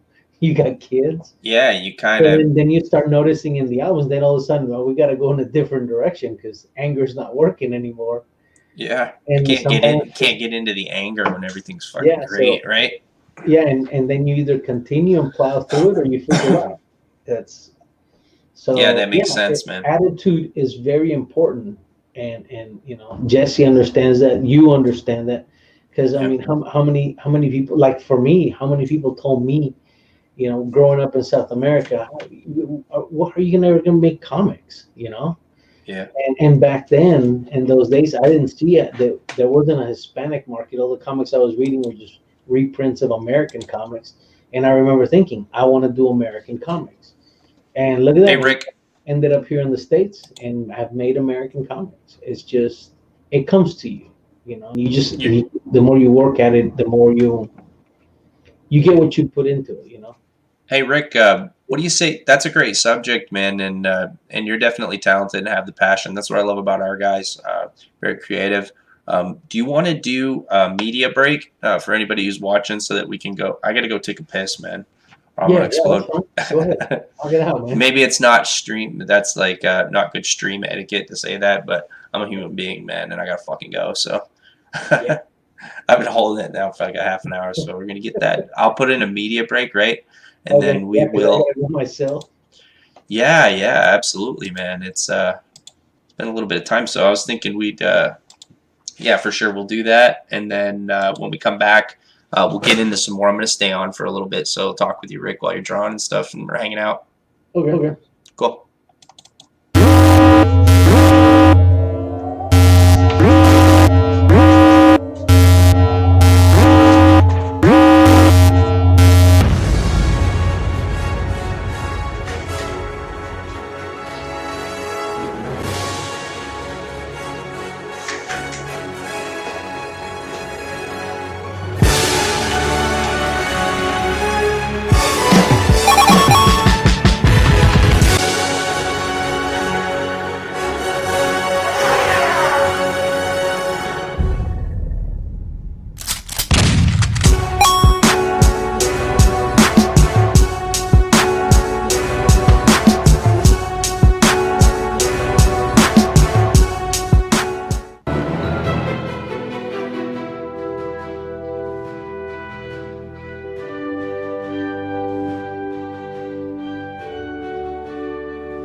FOR agents apprehended 8 people today following the investigation of an event anomaly. Responsible party has been held at the FOR U.S. compound for questioning. Inside sources say they claim to be divine appointed heroes sent by angels to prevent the apocalypse that they witness 500 years from now. 500 years from now, in the year 2525. Hope they throw away the key on this group from Crazy Town.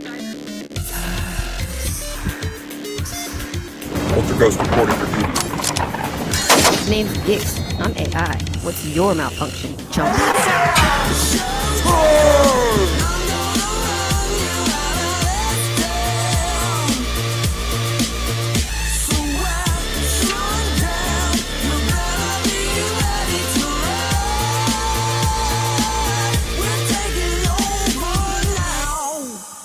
This is Ultra Ghost. I need some muscle down here. I will not fail you, Master Gigaru.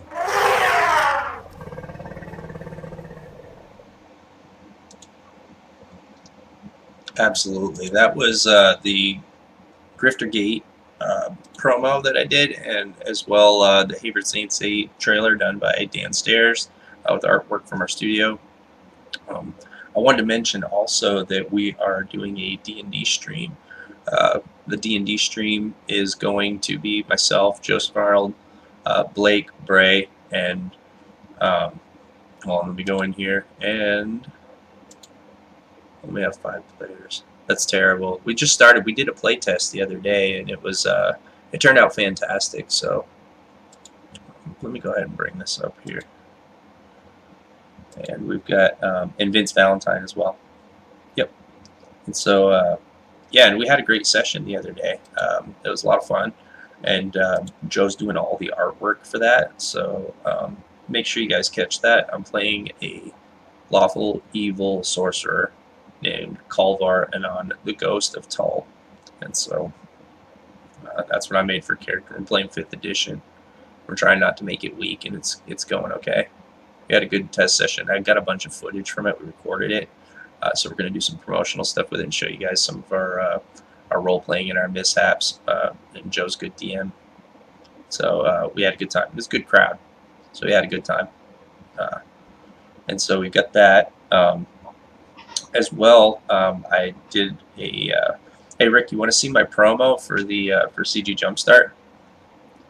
I was talking with Jesse about it earlier, and I mentioned it to him. I'd already talked with him once before about submitting, just because it's an indie book. It's a book dedicated to independence. Thought it'd be cool to work together, and Jesse, we'd even get him a team to work on a script if he wanted to put something together. And his plate's full, and it's all good. But you know, I believe in this. I believe it was wrong what happened, man. I like the idea of of pitching into that book and rounding out for the people that flaked out of it, and then giving the people who stayed in a chance to have their work seen, and with quality work, you know what I mean? And then we're putting our work out with it as well, because I like the War Campaign guys. I gotta say, man,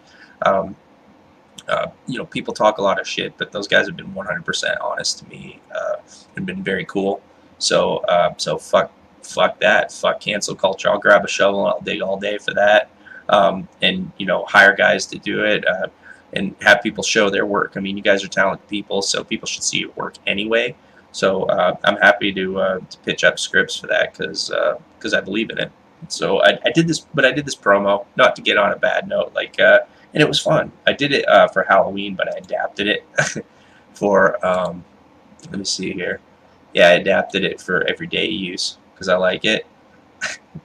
So all I did was just take the Halloween part out of it, and then yeah.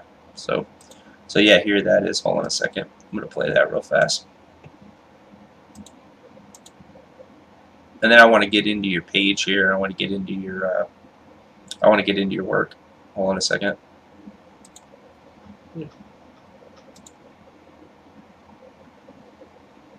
Where is it? Here we go. Hail everyone. This is the Inexorable WordNerd with a PSA. We want to remind everybody to grab a shovel and dig deep, because ores are for pussies.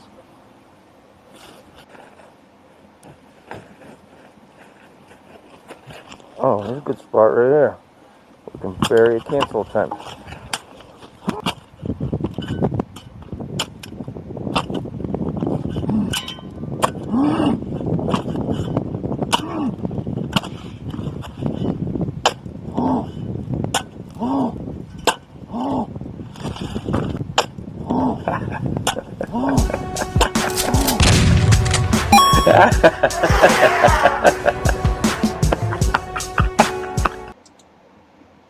It sounds like you were killing something. Hard work. Yeah, that's a lot of fun.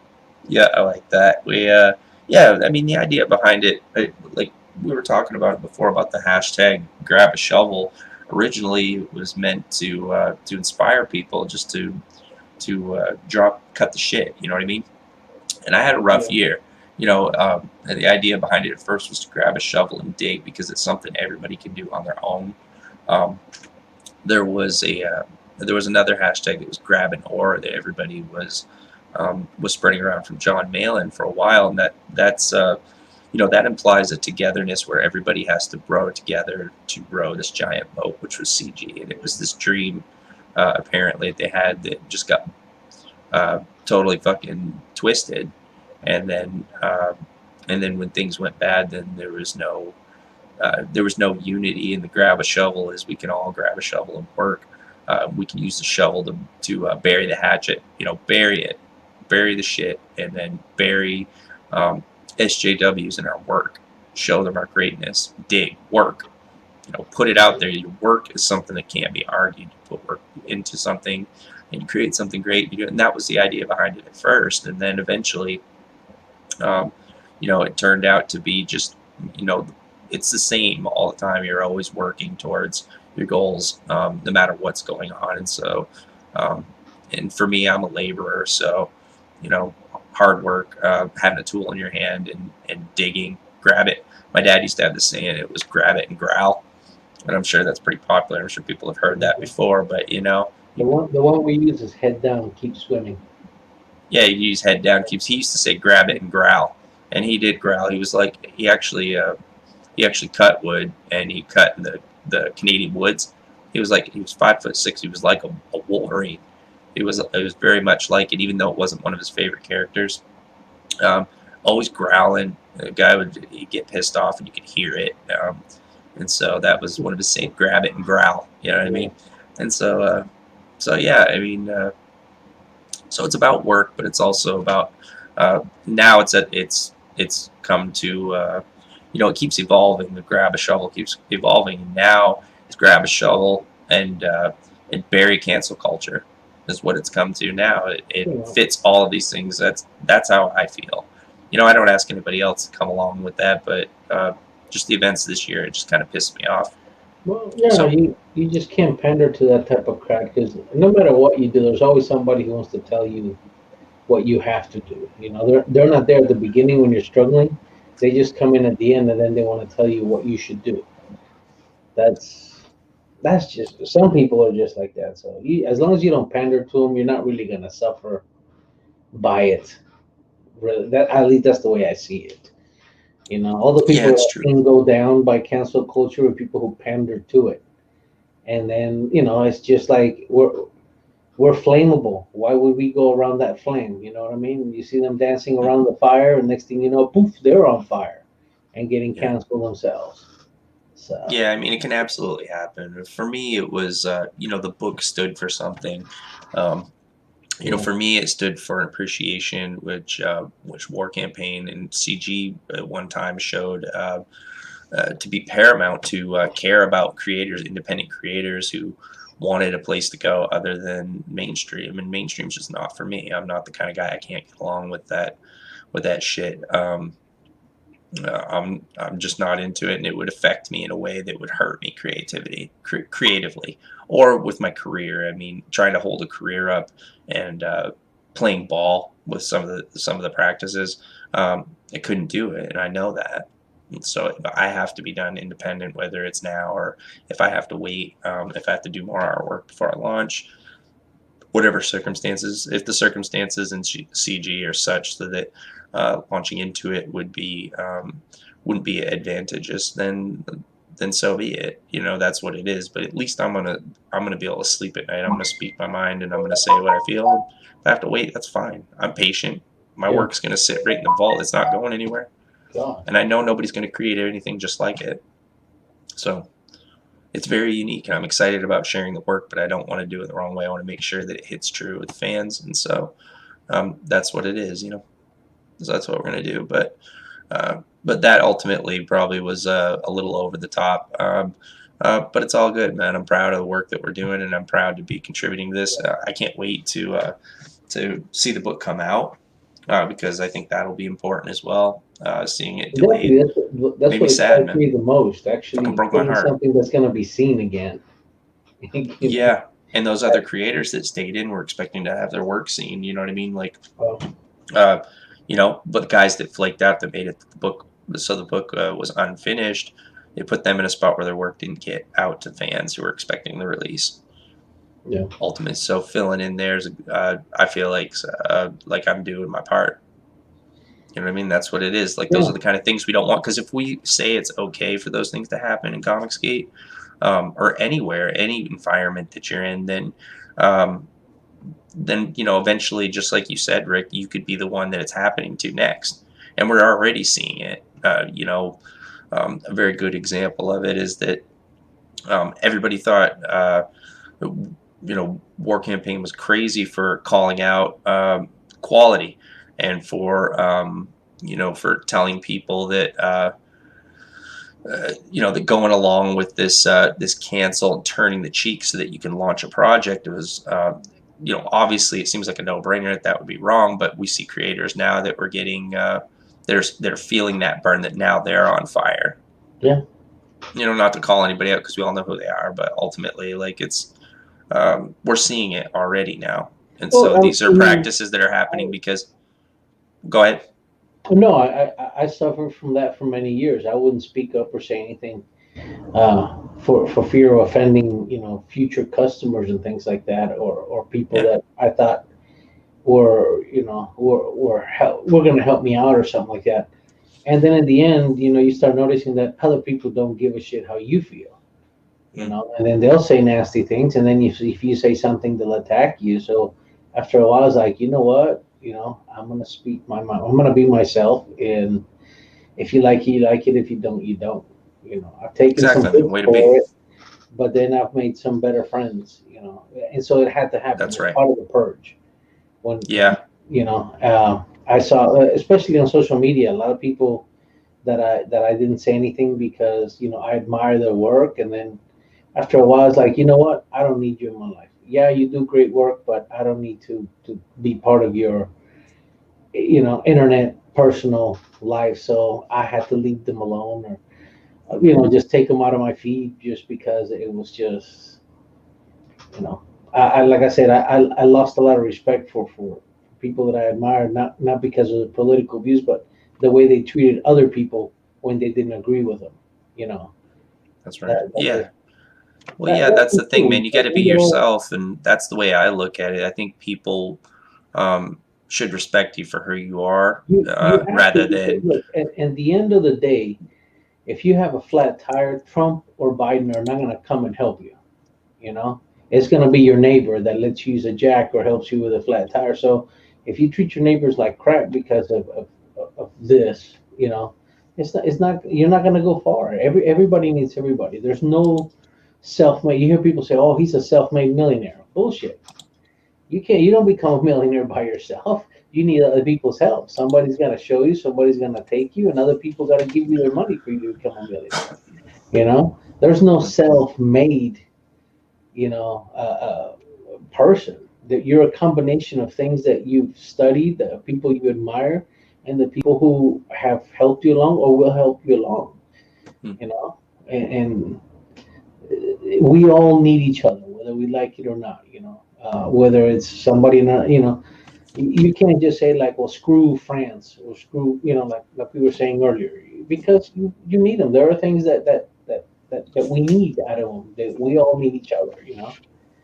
So yeah, absolutely. Well, I think so. At the same time, but then there's those people.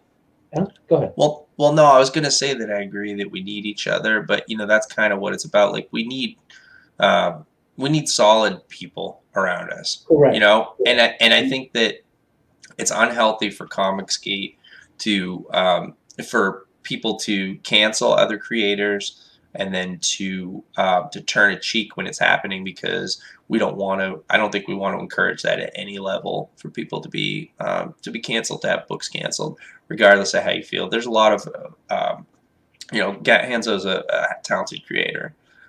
He was drug into this against will. He wanted to stay out of everything, and this is one of his books as well. I'm happy to see that Vestige did very well, and a lot of other creators too. I've had some great creators on the last couple of weeks who are solid people, and that's the kind of shit that we want. Like,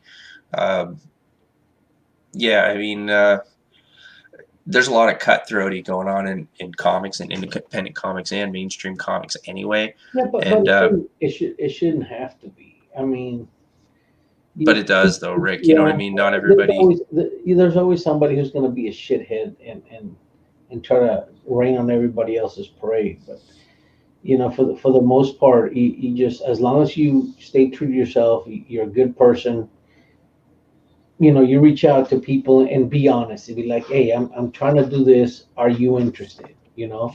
And don't be upset if they say no. I say, okay, we'll try a different idea.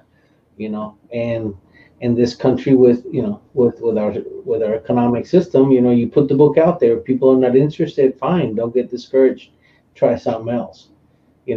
Do another one. Absolutely. You'll eventually hit the nail in the head, and then you'll have some kind of roadmap. You just keep digging. That's right. Yeah, you keep digging, and you'll have a roadmap to where you need to go. Know that not everybody's gonna like your stuff. You can be the best at whatever. Somebody's gonna be like, nah, I can do better.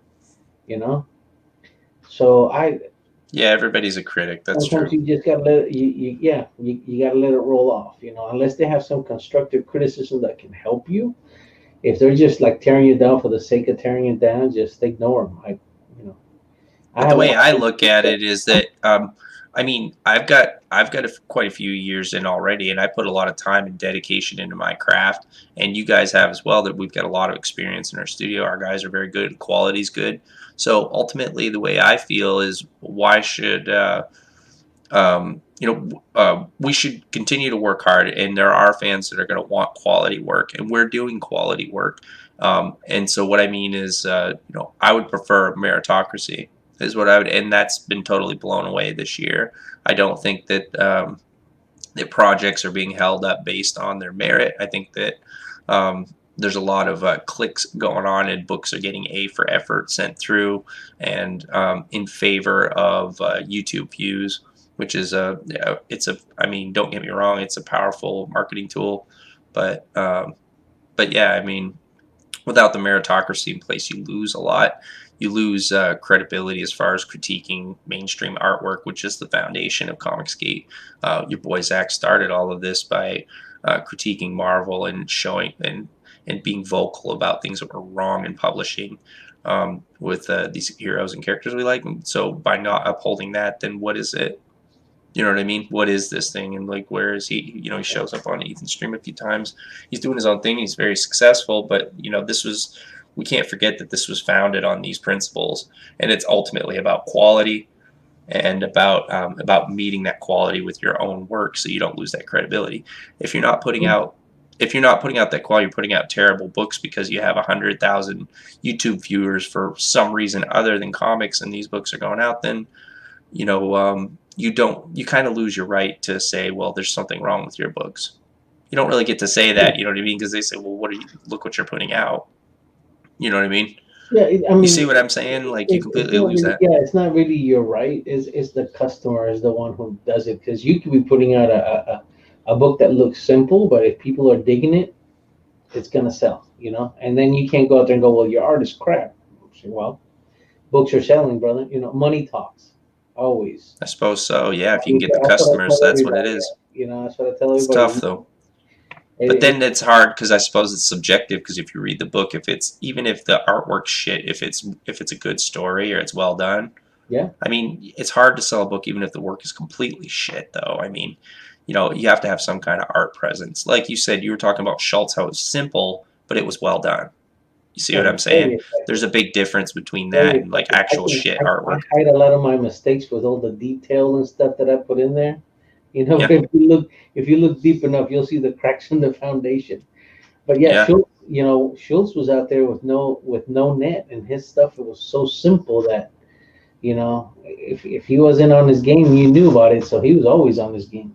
And then again, I mean, you got to understand too that Schultz wasn't selling. He didn't get famous selling cartoons or comic books or even kids books. Really, he started as a comic strip. That's why it was so simple. It was printed in a newspaper as a comic strip and became very popular, and they developed it into what passionate. And now I don't know exactly how truthful the story is, but I've heard a couple stories similar that he was so passionate when he had cancer, and he died like a day or two after he retired.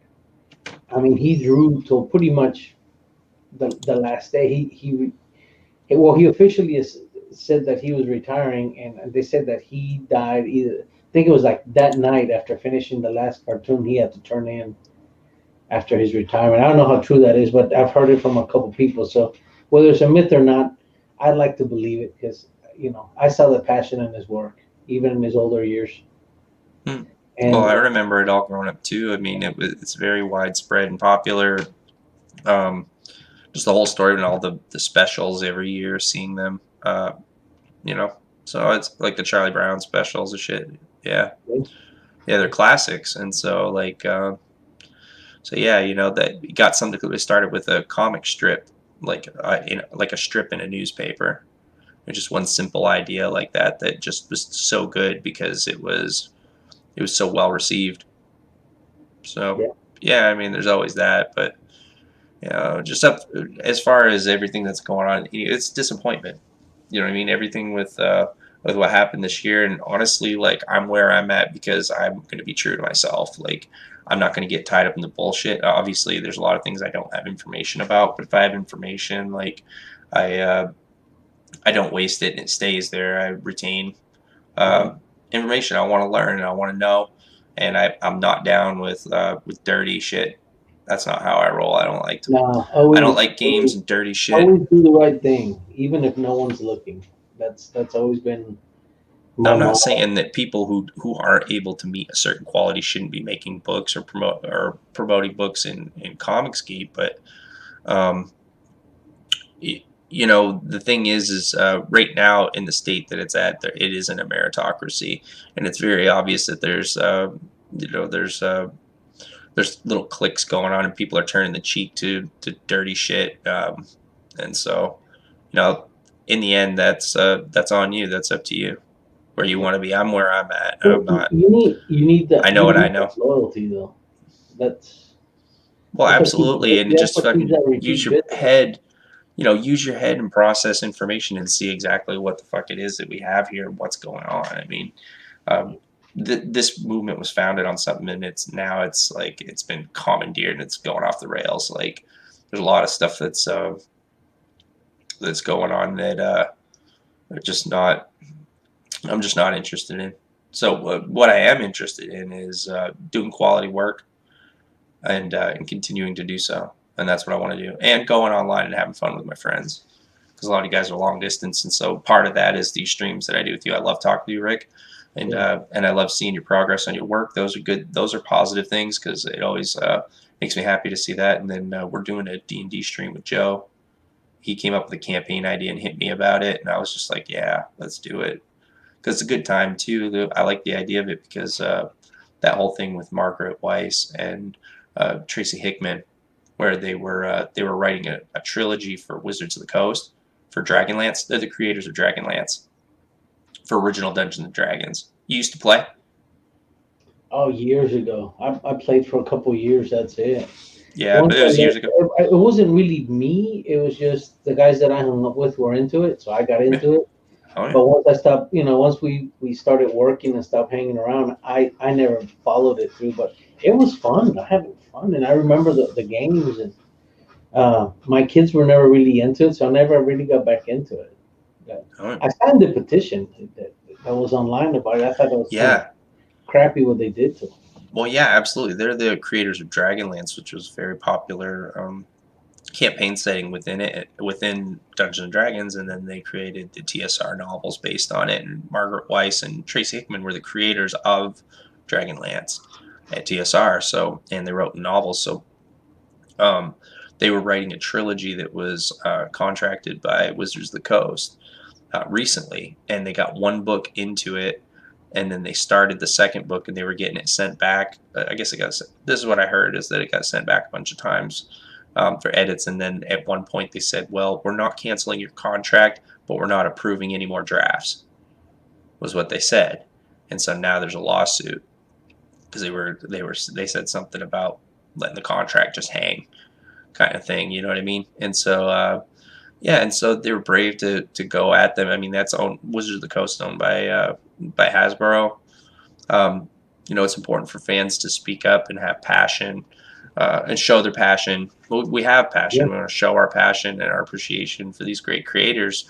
I suspect that across the board they're being pushed out. These living legends that we have created so much work so that the IPs can be recreated in a company model.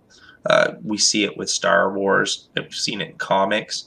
And now we're seeing it here, seeing a little glimpse of it here. You see a glimpse of it here and there, and it's not socially acceptable to say that this is happening. But my hypothesis, and I've talked to some other people, and it seems like they might be in agreement with me, that I think that these corporations, they see these creators, the fans follow them and see the work as canon with the creator.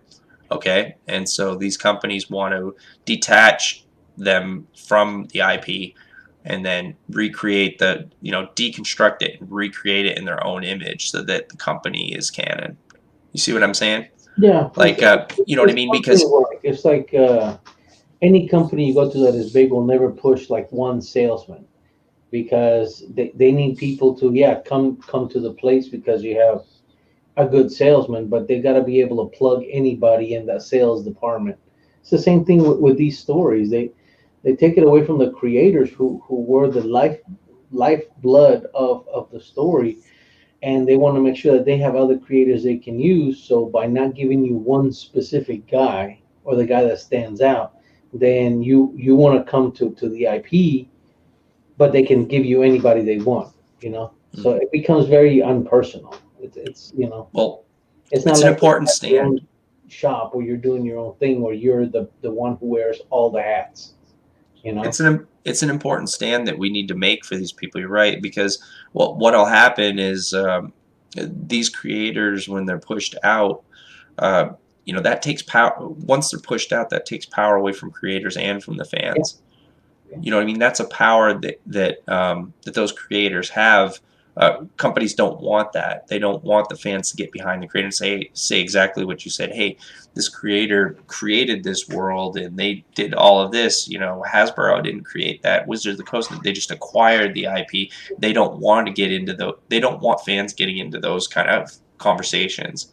They would much rather have you just going and buying the IP, whatever it is they put out from the company directly, I mean, rather than.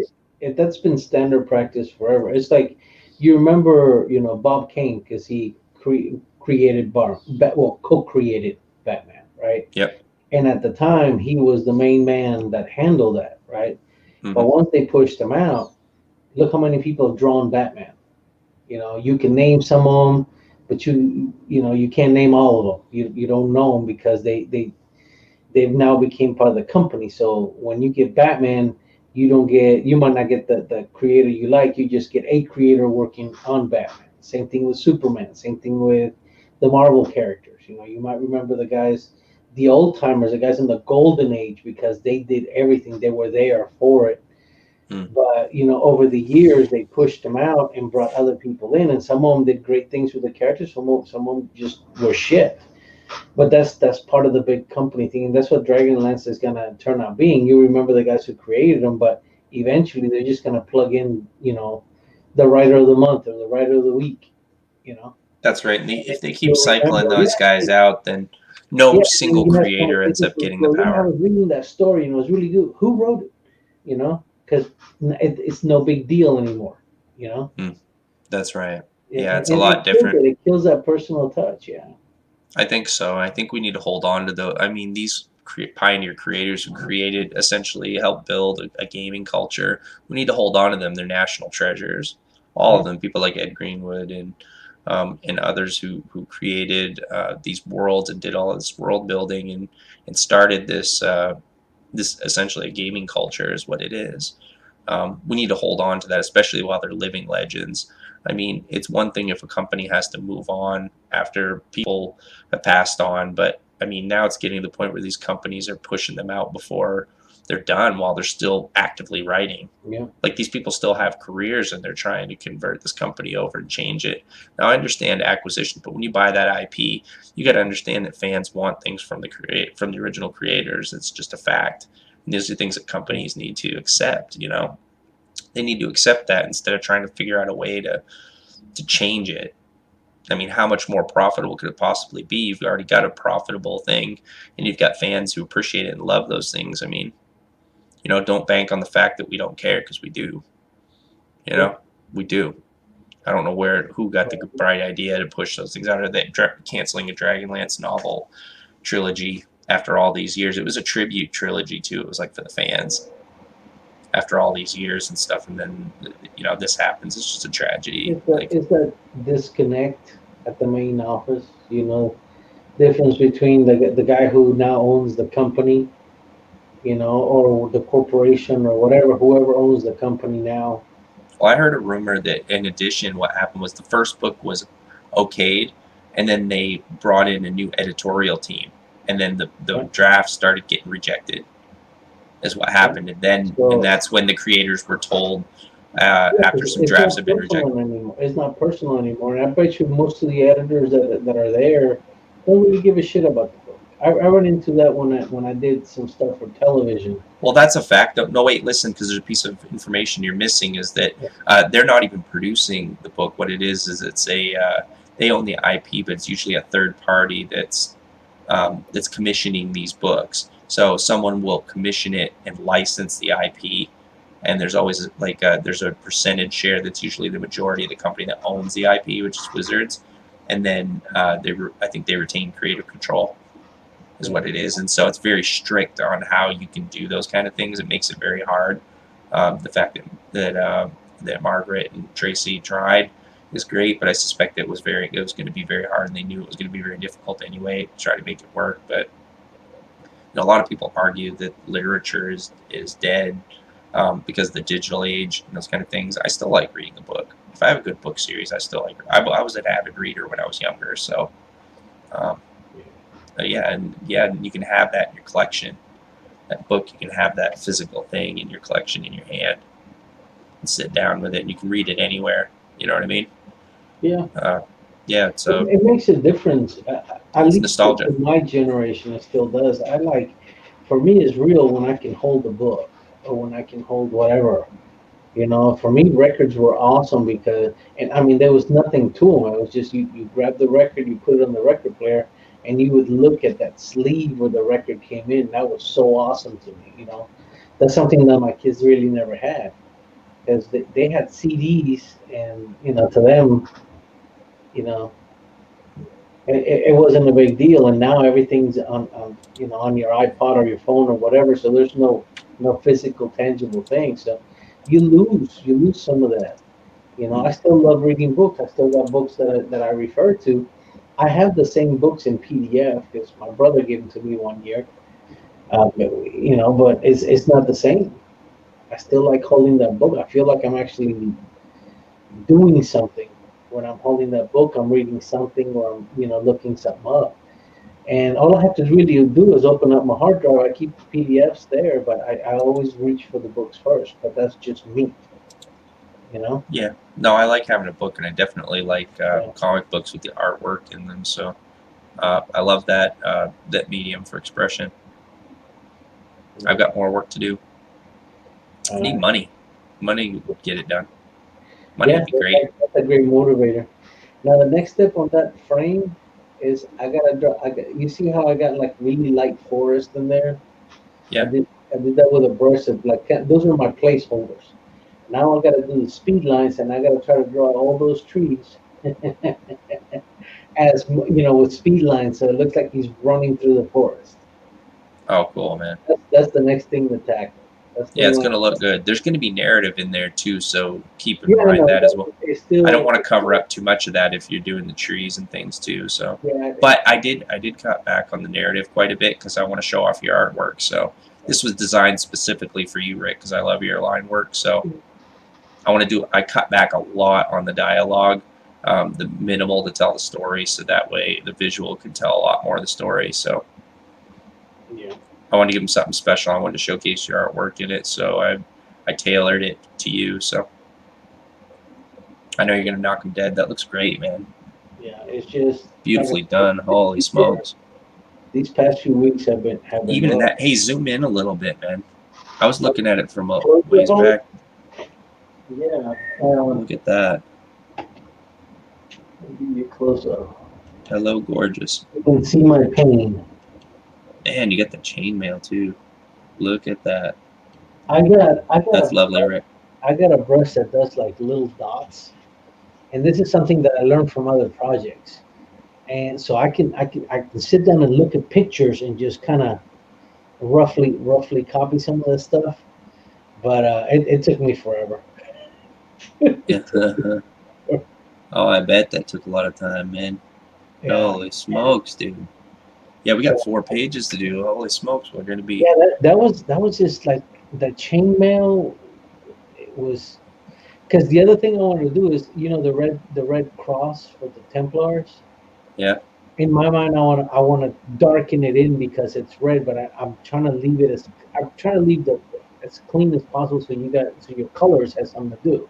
I don't want to hide over all the stuff because I also understand that as much as I like the line work, I gotta leave room for the next guy to come in and do their magic with the colors. That's what's gonna put the whole thing together. Oh, my antivirus. Oh yeah. I haven't figured out how to get that little message, and I deactivated it, and I got a different one, but it still keeps popping up.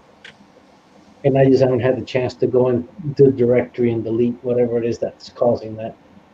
But so I'm trying to hold it back, but sometimes when I get excited, you know, I tried just leaving the chainmail blank. I thought, okay, I'll let the colors do it. But then the more I looked at it, it's like, no, I got to do it. And I made that decision about 3:30 in the afternoon, and it was like 2 in the morning when I sent you the last pic. I spent all day on that little stupid shit. It kills me, man. It kills me. It sounds like a good idea, but when you're in there doing it, it's like,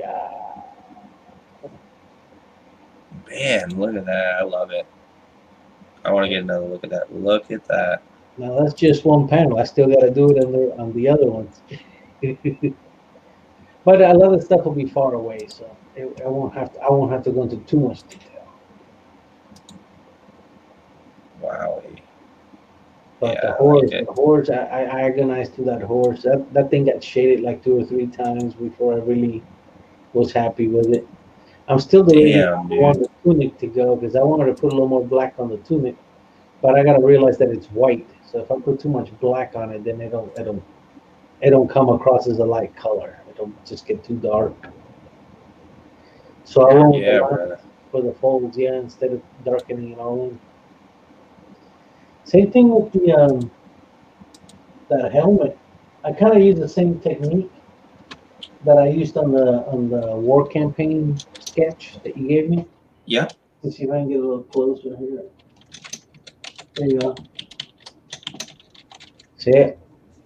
Where I put the scratches in, the little dents, like he's been hit. Let me see. Hold on a second. Right there. Right here. Hold on a second. I gotta get a screener. Sorry, I was saving something. Just a second. All right, let me see. Hold on, I'll bring this up. All right, go ahead. Oh wait, no, I hit it. Hold on. Okay, add to stream. Ah, yeah, there you go. Put the little dents on it at the end. That's kind of like a. Yeah. It's one of those Jimmy. I think I got that one from Jimmy Reyes. The little scratch-looking pen. Damn, dude. Yeah. And this Yeah, one, that's I'd like fantastic. to take credit for all of this, but this is actually a brush right here on the chainmail. Yeah. I can just use it, and it just takes, just you gotta play with it. Gotta play with the pressures. I put too much pressure, it gets darker.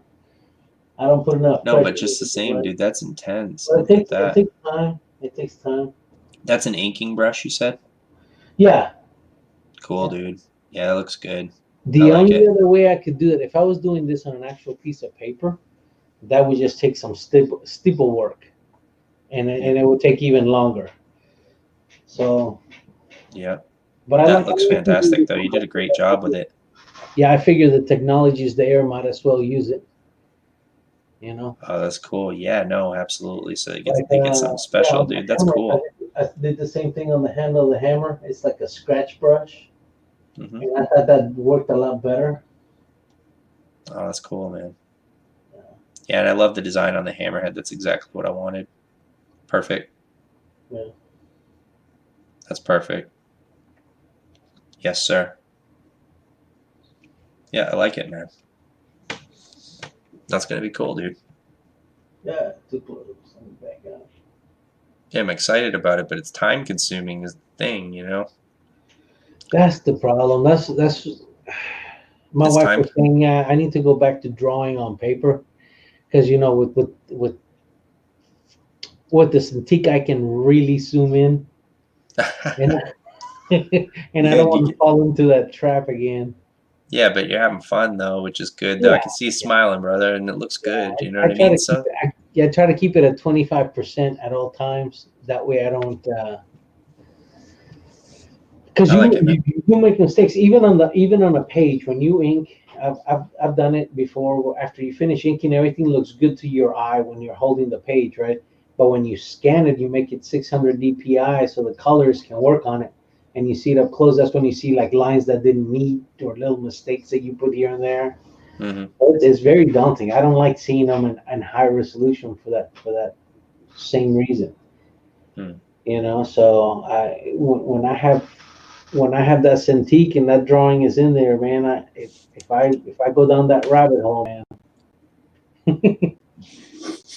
you'd kill a whole afternoon in an arm or something. Just like this, I killed a whole afternoon just on that, just the horse and the rider. I haven't even gotten into the forest yet.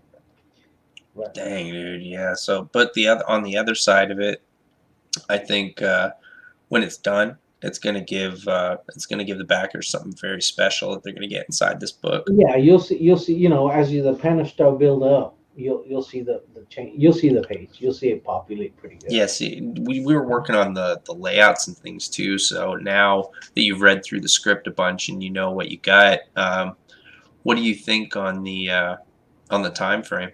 How long do you think it would take for you to get the 4 pages? It just depends on what's going on in my life. Yeah. These past 2 weeks, we had the grandchild and my daughter's condition, just started acting up. So a couple trips to the hospital. Then, now that my son got into the car accident, it's like one thing after another. Then I had to take time off to go see the doctor because, this is the whole deal. This is what had me upset last week. 2 weeks ago it was me almost losing my files. So I get that solved. It's always a new problem to solve. Then my daughter's now, she has 3 kids now. So every time she gets sick, we're kind of like her backup. So, and of course, none of my children live near me. So that'll kill a whole day having to go pick up the grandkids and do stuff with them, right? Yeah. So then, It's family, Yeah. So then last week, I hold a CDL. I hold a commercial driver's license. I've been taking physicals, for about 12 years. So it turns out that I'm pre-diabetic. They have known this for years. Nobody really said, "Hey, Rick, why don't you just, go to the doctor?" I don't usually go to the doctor. I avoid it. I went to took the physicals. I did the piss test, the simple stuff.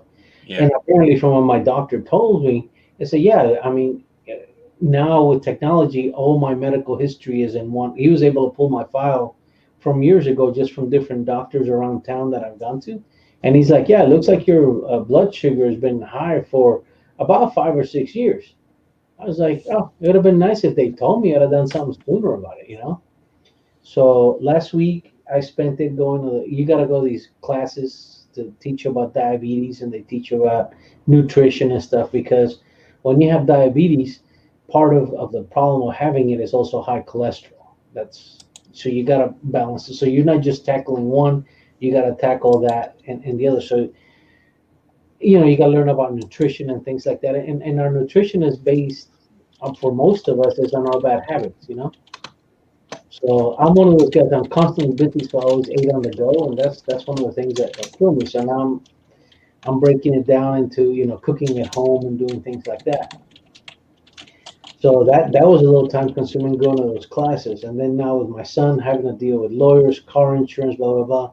Today I got home. Originally I was supposed to be home at 4, but I met up with my son there because he was getting his cast put on, and then from there we went to his house to drop him off. By the time I get home, it's like 9 o'clock at night. So my day. I know how it is. Like we're juggling Yeah, so with everything too. you mean well, and you want to set that time to draw, and then your day gets hijacked for whatever reason, and next thing you know, you only got a couple hours. Then I come here and I sit down, and now it's what we're looking at 1 o'clock in the morning. I still haven't done anything, so now I gotta push it till tomorrow. So it's tough. I want to finish the page here as soon as possible. I want to get to page 2. Yeah, but it's what it is. You know what I mean? That's why I was asking, like, what do you think you have for a time frame? It's hard to tell with that. So we'll get what we get. Have the whole story done in a couple of weeks because there's still some fan art I want to do to put out in the net. You think you can get that done in a couple of weeks? Those 4 pages, you mean? Yeah, that's the goal that I set for myself. Actually, I wanted to get it done while I was off, but I never got the day off.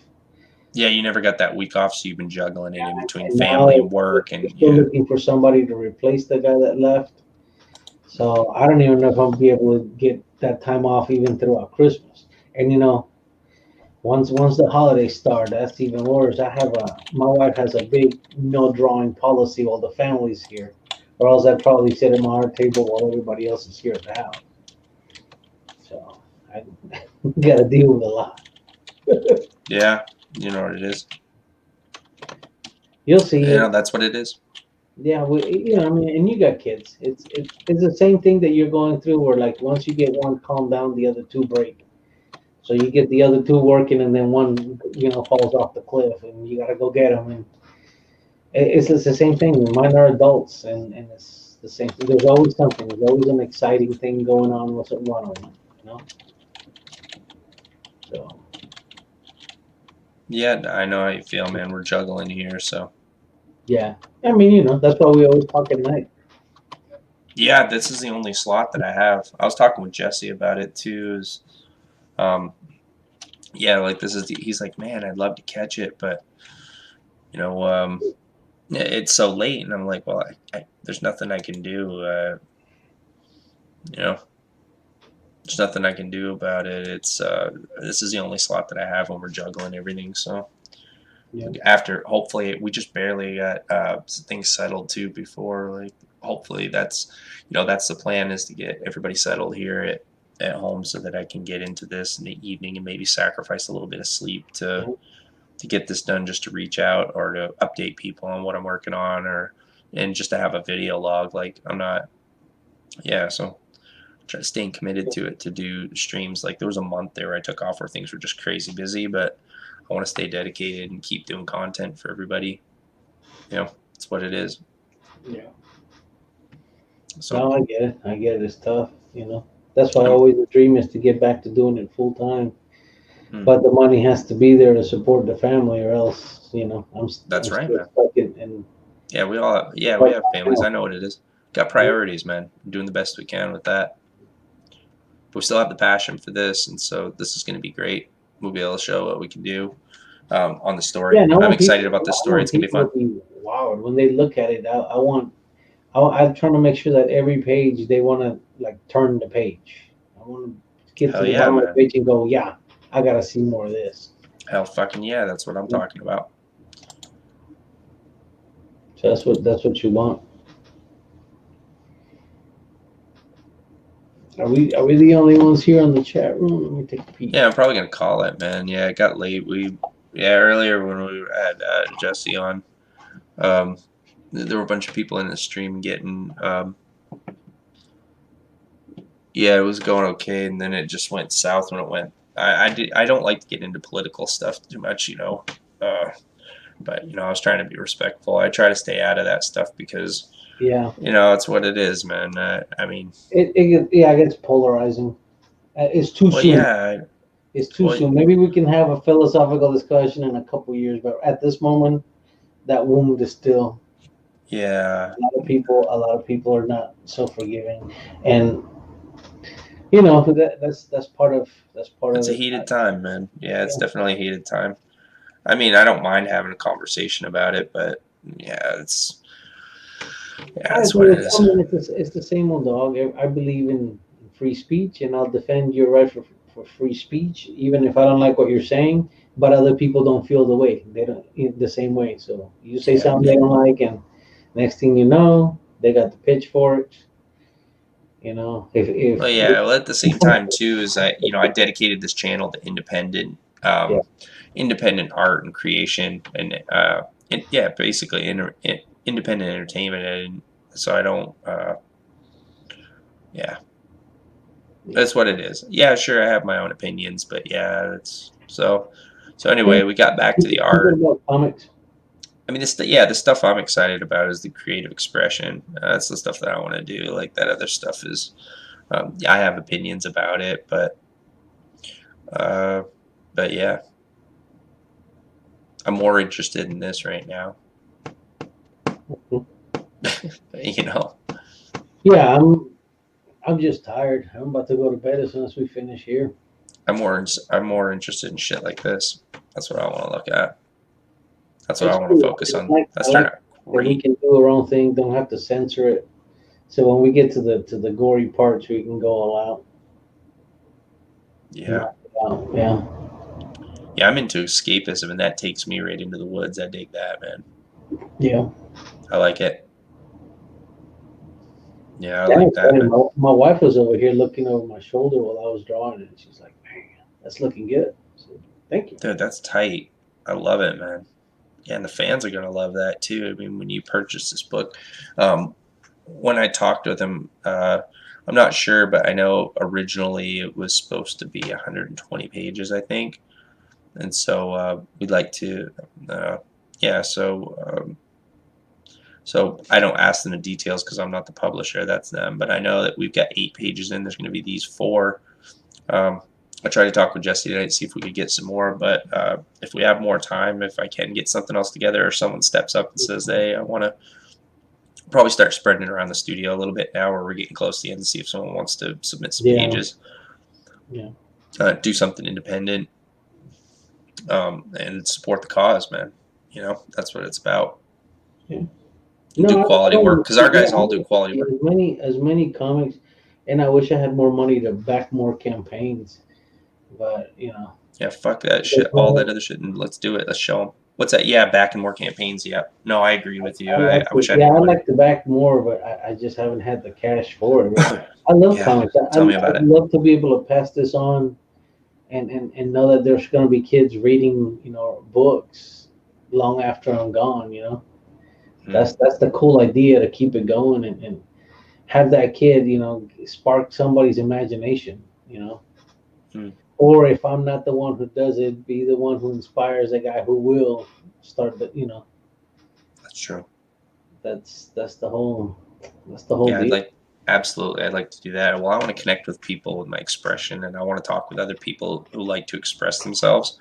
And honestly, like, the worst thing about it for me was that I thought the way that it was portrayed was that Comicsgate was going to be that, and then you find out, I find out after some time that it's not so much that. In some instances, it can be very much just like the mainstream. It can be very much like other there's independent cliques that are around where people, and I've seen it for years with Jesse and with our guys and things. Our guys do quality artwork. We have beautiful artists in our studio, but we don't get the engagement on those, even from people that we've known for many years. And a lot of times I think it's because there's other people who are in publishing as well. And it's fine to be friends until you start showing some work and getting something that's on par, and then people they're not there. And I found out the hard way, like when I launched the first time, that I thought I had a lot of friends, but there were people that are in publishing. There were a few people that were very cool,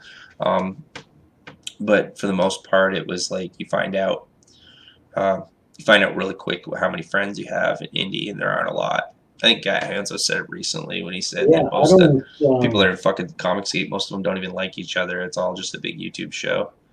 Just to, it may sound negative, but we see it. We see little pieces of it, and see how fake people are, and that people are self-serving.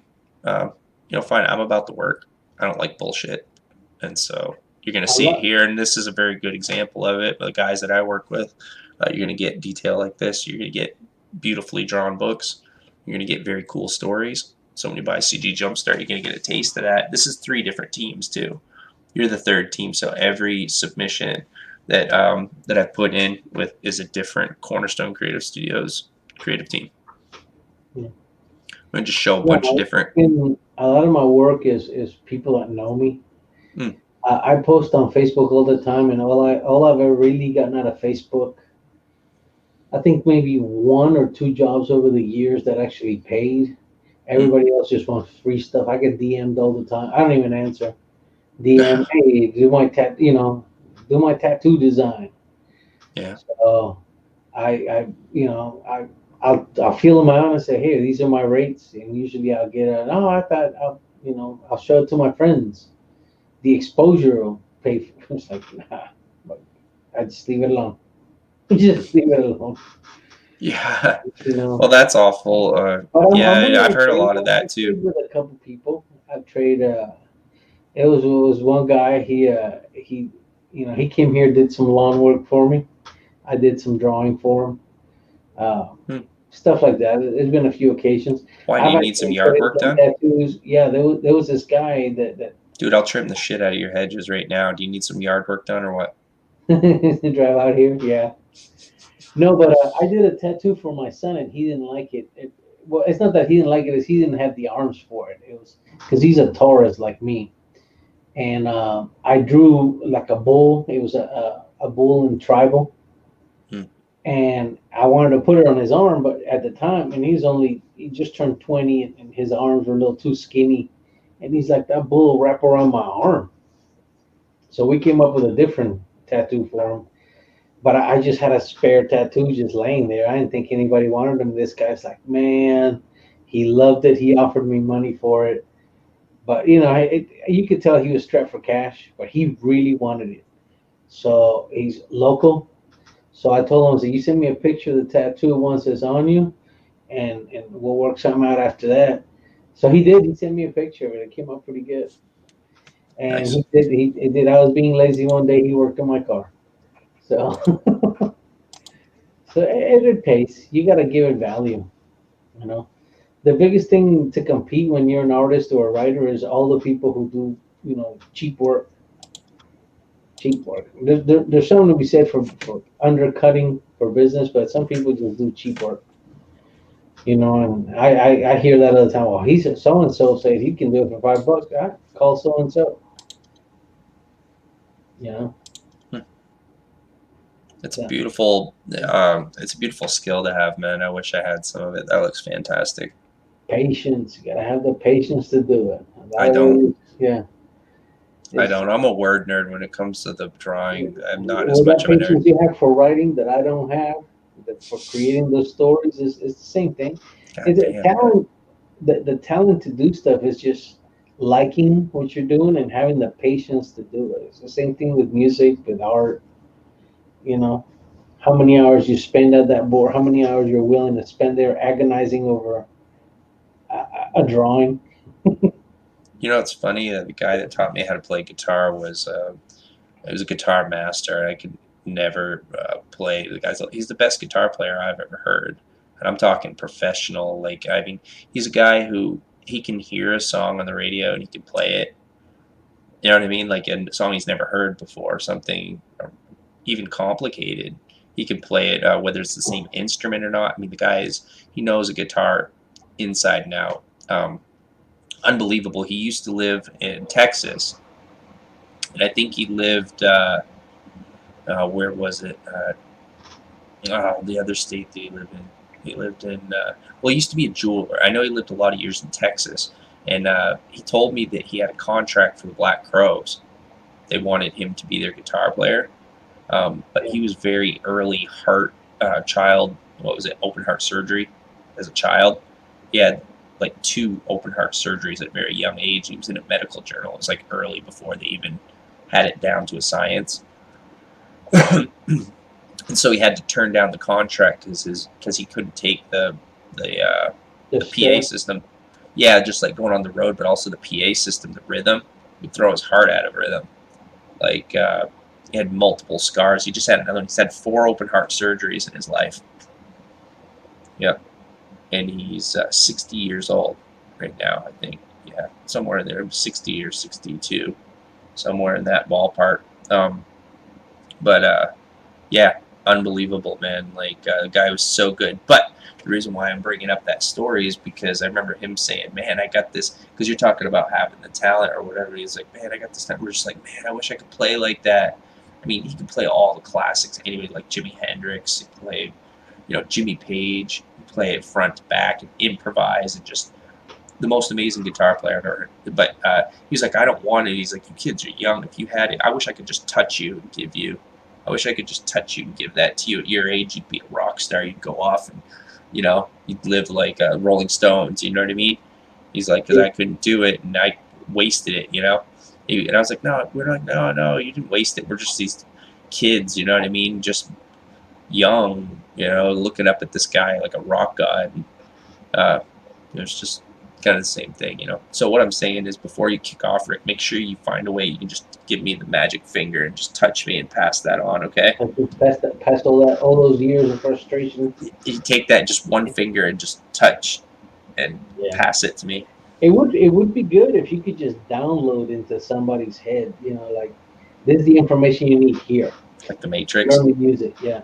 You learn 5. That's all part of the process. It's like a signature, Everybody signs differently. Everybody draws differently. That's what's so cool about it. You can have me and another artist working on the same exact, script, and you get 2 different pages, or a different, 2 different sets of pages for the 4 pages of the script, because everybody puts things in their brain differently. Hey, Edwin, what's up, brother? Thanks for coming in, man. We're going late. I'm talking with Rick, and we're looking at his artwork. And Edwin Escovedo did that. He's got the mailing list open for the Ace. I had him on the other week. He's a good dude. Yeah, zoom in there and show some of that detail that Ed came in. I posted it up on Twitter while we were talking. I took a screenshot and posted it up. Oh, did you? Yeah, I did. Make it a little closer. Yeah, do it, man. Bring it right in. I love that ink brush for the chainmail. Yeah, that turned out great, man. Beautiful. Yeah. Yeah, come over You across can the. see it. You can see it around here, around the edges. It does like a little type of steeple. Here's Yeah. when I'm pressing harder. That's how I get it to go darker. But when I Alright. do it softly, it leaves this. Oh, that's It's like cool. a little. It's like almost like a little zigzag pattern. It looks to me like zippers. Like I'm drawing a whole bunch of little zippers. Yeah. Oh, that turned out great, man. I love how that came out. So that's why I like it. Oh, that's cool, man. And I like this how one that is the scratch brush. yeah, for the bottom of the hammer. Yeah. Yeah, it's gonna be great, dude. Dig it. So yeah, it'll work. It'll work. It'll look cool. Yeah, I like that. Yeah. Yeah, and I think that illustration on the horse turned out great too, man. Yeah, I think you nailed it, brother. Yeah, it's gonna be good. Yeah, we'll get it when we get it, man. We've got a lot of time anyway. The horse is mostly in black. You know, when in doubt, black it out. There's My no horse need. anatomy, I'm not too confident with my horse anatomy, so a lot of that anatomy was left in black. I didn't have to draw anything else.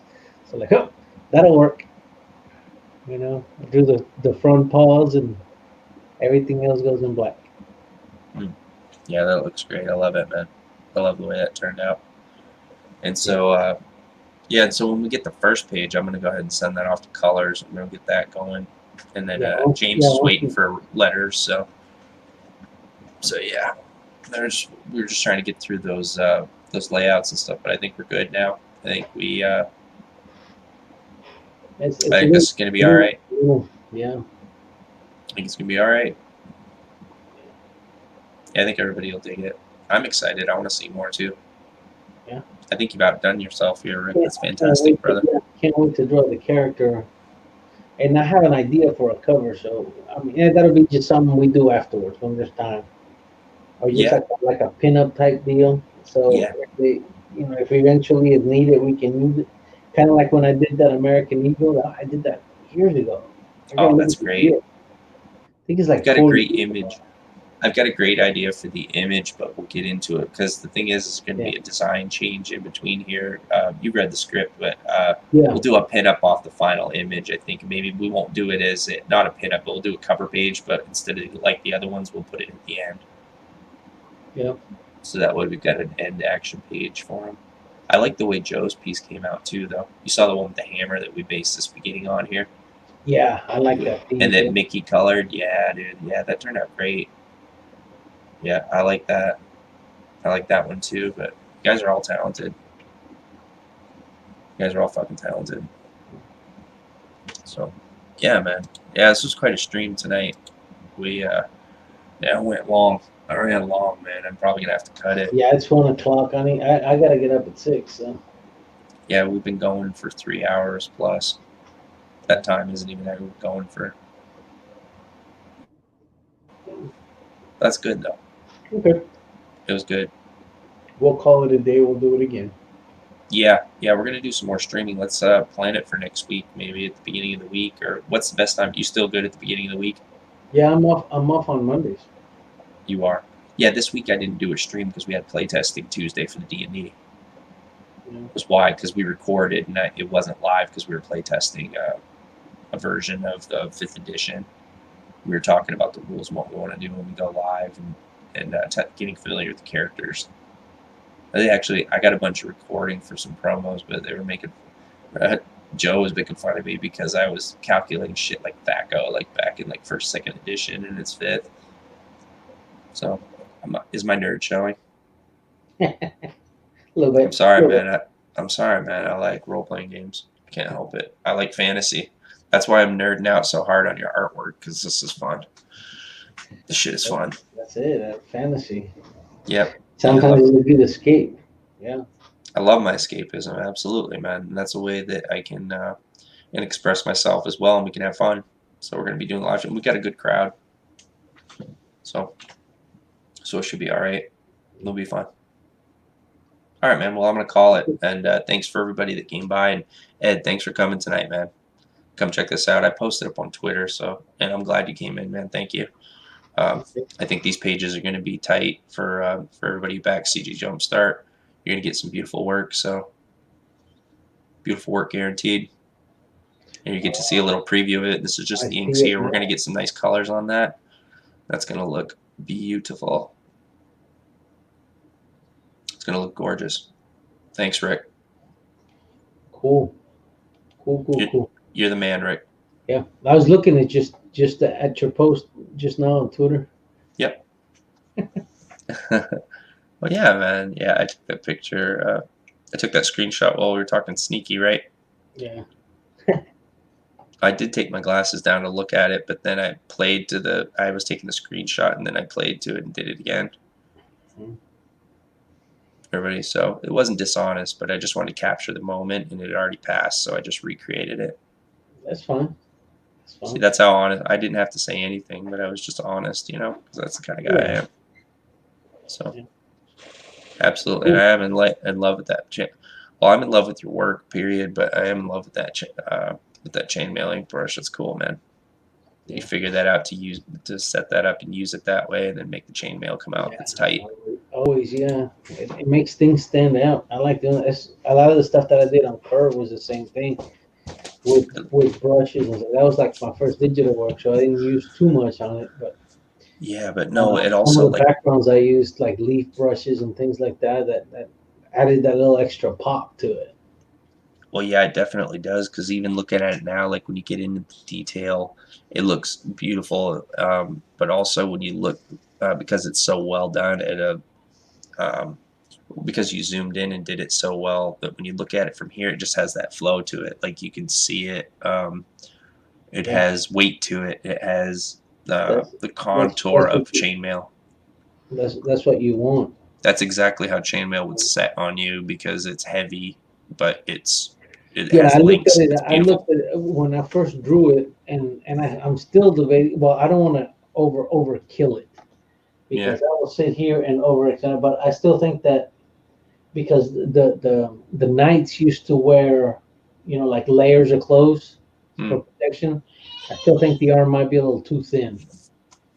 But then again, if I sit here and pick at it, I'll be drawing this knight for the next 3 months. So it is what it is. I like it. I'll move on to the background and then just move on to the next one.